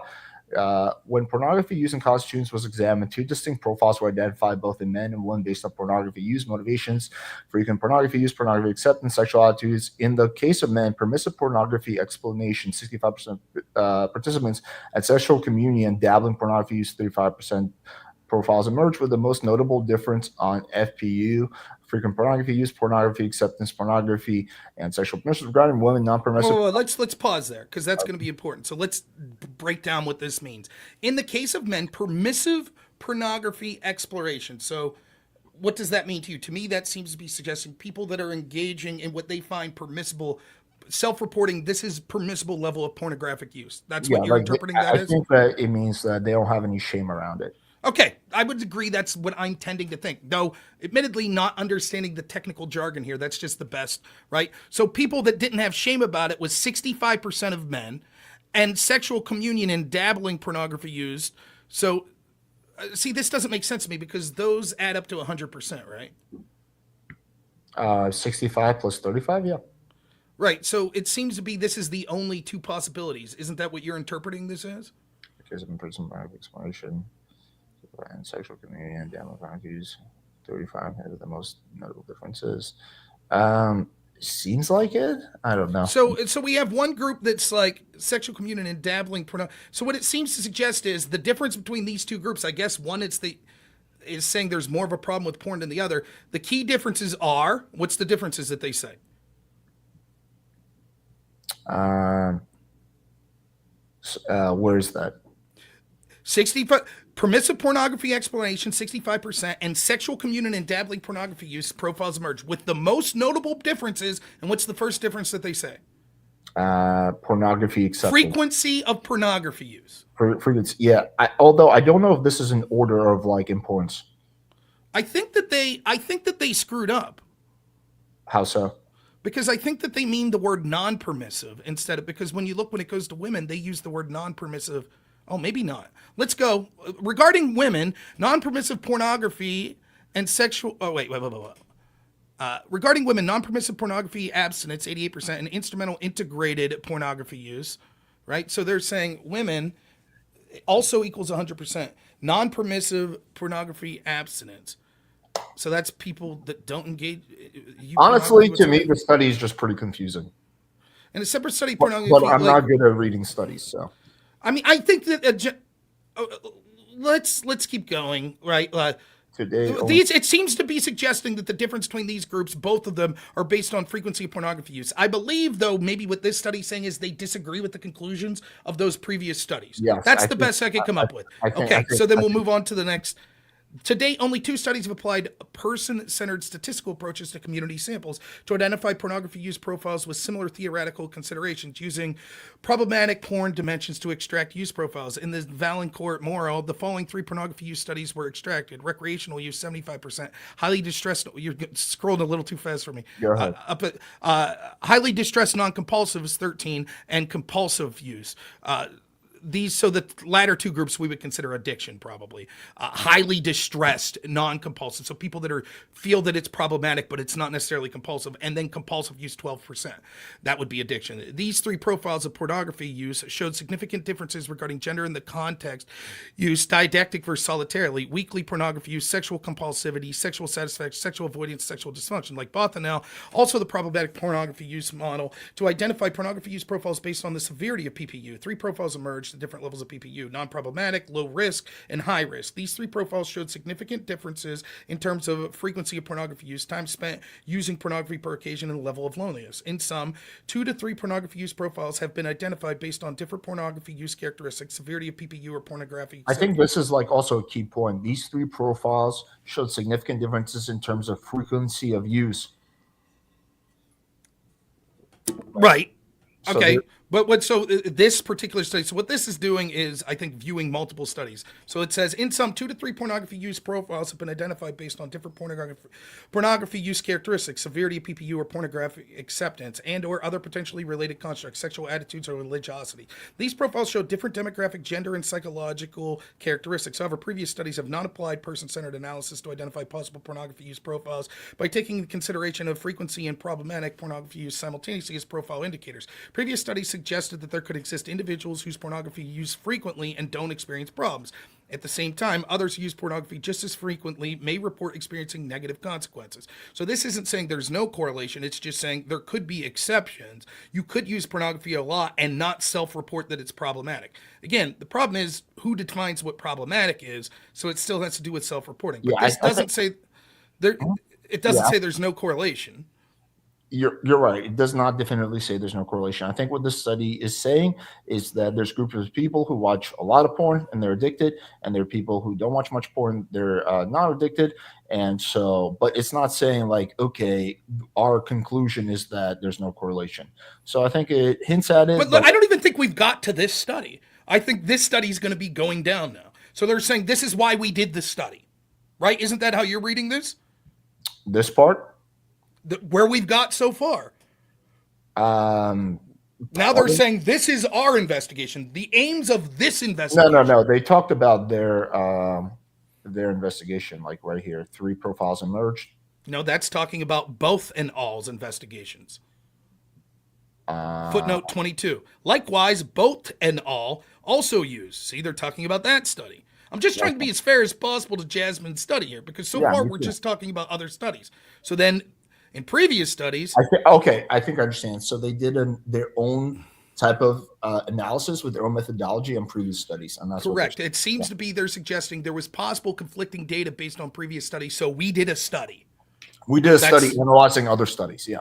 Well, now they're going to do their own study. Yeah, in addition to our own study. Yeah. Okay. So now it says the previous studies, problematic pornography use and frequently pornography use, showed positive but weak to moderate associations, suggesting these two variables are related but distinct. Moreover, frequency and problematic share potential similarities, loneliness, etc. However, some constructs show different associations. Therefore, the first aim of the present study was to identify profiles used. Well, let's just scroll. We're not going to read this whole fucking thing. We both have lives. Let's scroll down to what their data showed. What do you want me to go for that? Okay, this is the methodology. This is procedure. Go. The methodology is important. The 3-study research was conducted using the Helsinki Declaration was approved, and the Ethical Review Board of Research University. Samples were collected via online questionnaires. This is already a problem. Like, studies that just use self-submitting online questionnaires are going to be problematic because there's no way to verify whether or not people are using the same methodologies to self-diagnose, or you're even getting truthful answers. But just making that point just is a problem. This is why sort of these sorts of studies, like you want to have blind studies that are comparative, those are better than just questionnaires that people submit. You see this a lot with trans studies. It's a lot of self-reporting. So a lot of the studies that say that like trans surgery or trans medicines are beneficial, it's just online surveys that they did. Similarly, if you have a question about this, Alex, if I put a survey up right now and said, who's going to be a better president, Trump or Biden? Because my audience tends to be Trump supporters, Trump's going to win that survey, correct? Yeah, that's called a sample bias. Yeah. Yes, that's right. The same would be true of this sort of thing. But anyways, let's see what it said. The samples were collected via questionnaires, and survey completion took approximately 30 minutes. Participants were informed about the aims of the research, and informed consent was obtained before data collection. So they were informed. This is a problem too. Why would you inform them that the problem was to determine whether frequency of pornography use was led to problematic? I don't understand why you would inform them. That seems that it's going to bias the pool anyways. So if you're engaged in a study and they tell you, we're trying to find out whether the amount of times you use porn leads to more or less likely that you have a problematic use of porn, isn't that going to affect your answers? It would affect mine. Anyways, only individuals aged 18 or older were invited to participate. In one study, individuals were invited to participate through a news portal. In a second, they were to participate via public topic-related Facebook page with 420,000 measures. In study 3, fucking Facebook survey? Get out of here. In study, individuals were invited to participate via Hungarian pornography study. That's one of the studies, right? Right. So we have Hungarian news portal, a Hungarian pornography site, and Facebook. Okay. Why is the Hungarian news portal, why is that bad in your opinion? Well, first off, do you think that there's all sorts of reasons, right? For example, what do we know about this Hungarian news portal? If you had questions about pornography and you used an American news portal, what does that mean to you? What's an American news portal look like? That you're gonna be surveying Americans. Okay. Other than that, what's it look like? People who engage in the news. Okay, well, it's Breitbart. Well, Breitbart is a very conservative, I believe. Oh, well, now, never mind. I changed my mind. It's CNN. What is CNN? Well, CNN. Well, wait, are you starting to see the point that there's clearly when you say news portal, depending on what that news portal is going to have massive discrepancies. Yeah, sure. I understand that point. We don't know if this one is like one of the very, very few newspapers that keeps it real, but I see the point you're making. I guess I would say. So it's specific to Hungary. How many Americans do you think are using Hungarian news sources? Yeah, it's Hungarian people. But I guess my question would be like, what would be a better source for what would be a better place for asking these questions? Oh my goodness, I could come up with like dozens. Like American newspaper, right? Like that's what you're gonna say. American newspaper would be preferable to Hungarian if we're trying to figure out this behavior in a country like the United States, right? But I don't know if that was ever the goal, though. I don't know if the that's authors. Sort of implicitly, I think a lot of the conversation we're having is about our current society and no-fault divorce in America, right? I'm not saying that this study is wrong not to focus on America. I'm saying using this study to discuss behaviors in America might not be the best correlative, right? Yeah, if it's specifically limiting it to America, that was not my feeling. I'm not right. I'm not saying that it has to specifically be limited to America, but the very nature of the conversation of the topic, no fault divorce, implies America, right? Well, 'Cause well, we're I think talking this about the was laws. referenced though in regards to the porn discussion, not the no fault divorce discussion. Well, yes and no. We're still the porn discussion was only like 10 minutes, right? And the point was we're correlating sort of behaviors that we want to see in the society we live in. Nonetheless, regardless, I don't think this study would be preferable to looking at just America, but you can't fault her or anyone else for that. I'm just saying it seems strange. Of all the countries you're trying to correlate pornography use behavior, particularly when previous studies suggested frequency had something to do with problematic behavior, limiting it to Hungary and a Facebook page seems questionable. If I was doing a study, I don't know that that's the country I would look at as a correlative to the rest of the world. Anyways, I didn't see what we skipped there. By the way, make sure I get a copy of this because I want to read it on my own time as well. I'll put it in the chat. Yeah, just to be honest, like I've never read this study, so Yeah, of course. I feel odd like defending the study because I feel like that's the position I've been put in. I'm trying to be as objective as possible. Yes, of course. You shouldn't. You don't have to. You're trying to push. But I think to be fair, we would need to give Jasmine a chance to defend why she used the study and all these things because I cannot do that on her behalf. All right, let's see what they got here real quick. When comparing non-problematic L, what's the L stand? Low frequency use. When comparing non-problematic low frequency use and non-problematic high frequency use classes, the latter had scored differences larger than 0.5 SD on several constructs, indicating noteworthy differences between the two classes. So So there's people that use it a lot that it's not a problem, and people that use it a little that's not a problem. And there's differences, okay? The non-problematic high frequency was more likely to be male. So guys are more likely to use porn a lot, but it not be a problem. And the classes were similar concerning their demographic or socioeconomic measures. Non-problematic high-frequency use had higher levels of hypersexuality, but no other examined variables distinguishing these two classes. I mean, is that problematic, being hypersexual? I don't know.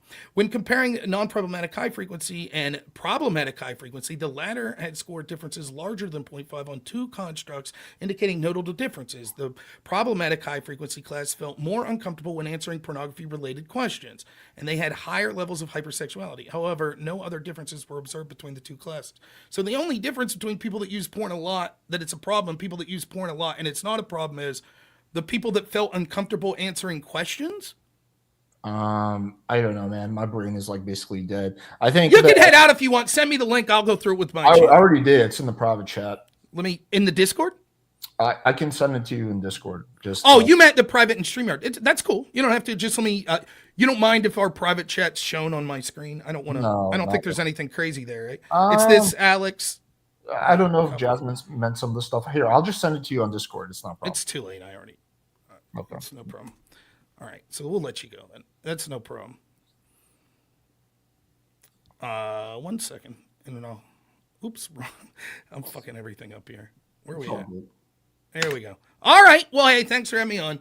I don't know if your channel enjoyed it as much or not. It's not really the type of shit I talk about a lot, but if you're going in for a penny, go in for a pound. So yeah, we can have a debate about Trump at one point. We don't have to, but if you want, that's fine. That's more the shit. I think that these sort of conversations, the red pill people fucking annoy the shit out of me. I think Andrew Wilson and them do a good enough job of going on and talking about the problems. It's just not shit I care about. I tell you right now, if Jazz was my neighbor, I would never bring up her career at all. She would be a good neighbor, and I would hope she'd wear more clothes around my family, but other than that, I wouldn't give a shit. Like, it doesn't matter. But it is something that's shameful, and we should detriment it. And the same is true of the no-fault divorce thing. That's my honest take on it. I think I've been friends with Jasmine for a year. I think she's always been really, really good to me. I consider her. I don't have any hard feelings to her or you. I thought that maybe I'm guilty of I've biased myself, so maybe I was guilty of interrupting as much as her. I don't think it perceived that way to me, but maybe that's the case. So yeah, that's it. I don't give a shit. No hard feelings. I'm not walking away pissed off or anything. The hard feelings. We can do another debate, just me and you. Right. Yeah. Just tell, I guess, people where they can find your channel. Oh yeah, sure. Normal America with Rob Noor on YouTube. Rob Noor, Noerr, on places like X, Twitch, Rumble. The best place to find me is YouTube or X. All right. Awesome. Thanks for having me. Yeah, take it easy, buddy. All right, take it easy. And then for Jasmine, just to be fair, she's on Instagram. Just search Jasmine Jafar. yeah, this was like the most frustrating debate I've ever moderated. It just became like a shit show, and everyone was complaining. Like the pro Rob side was complaining, and then the pro Jasmine side was complaining. It's like Jesus Christ. But yeah, moderating debates can be pretty frustrating sometimes. I was trying to be as fair as humanly possible, try to keep the debate going. And if you really, really hate my moderation job that much, then you don't have to watch my channel. It's a free country. But I try to do the best that I can. All right, guys, appreciate y'all and have a good night. And to be fair to Jasmine, I think that she did legitimately expect it to be 2 hours. I was half an hour late. That was 100% on me. So yeah, that's on me.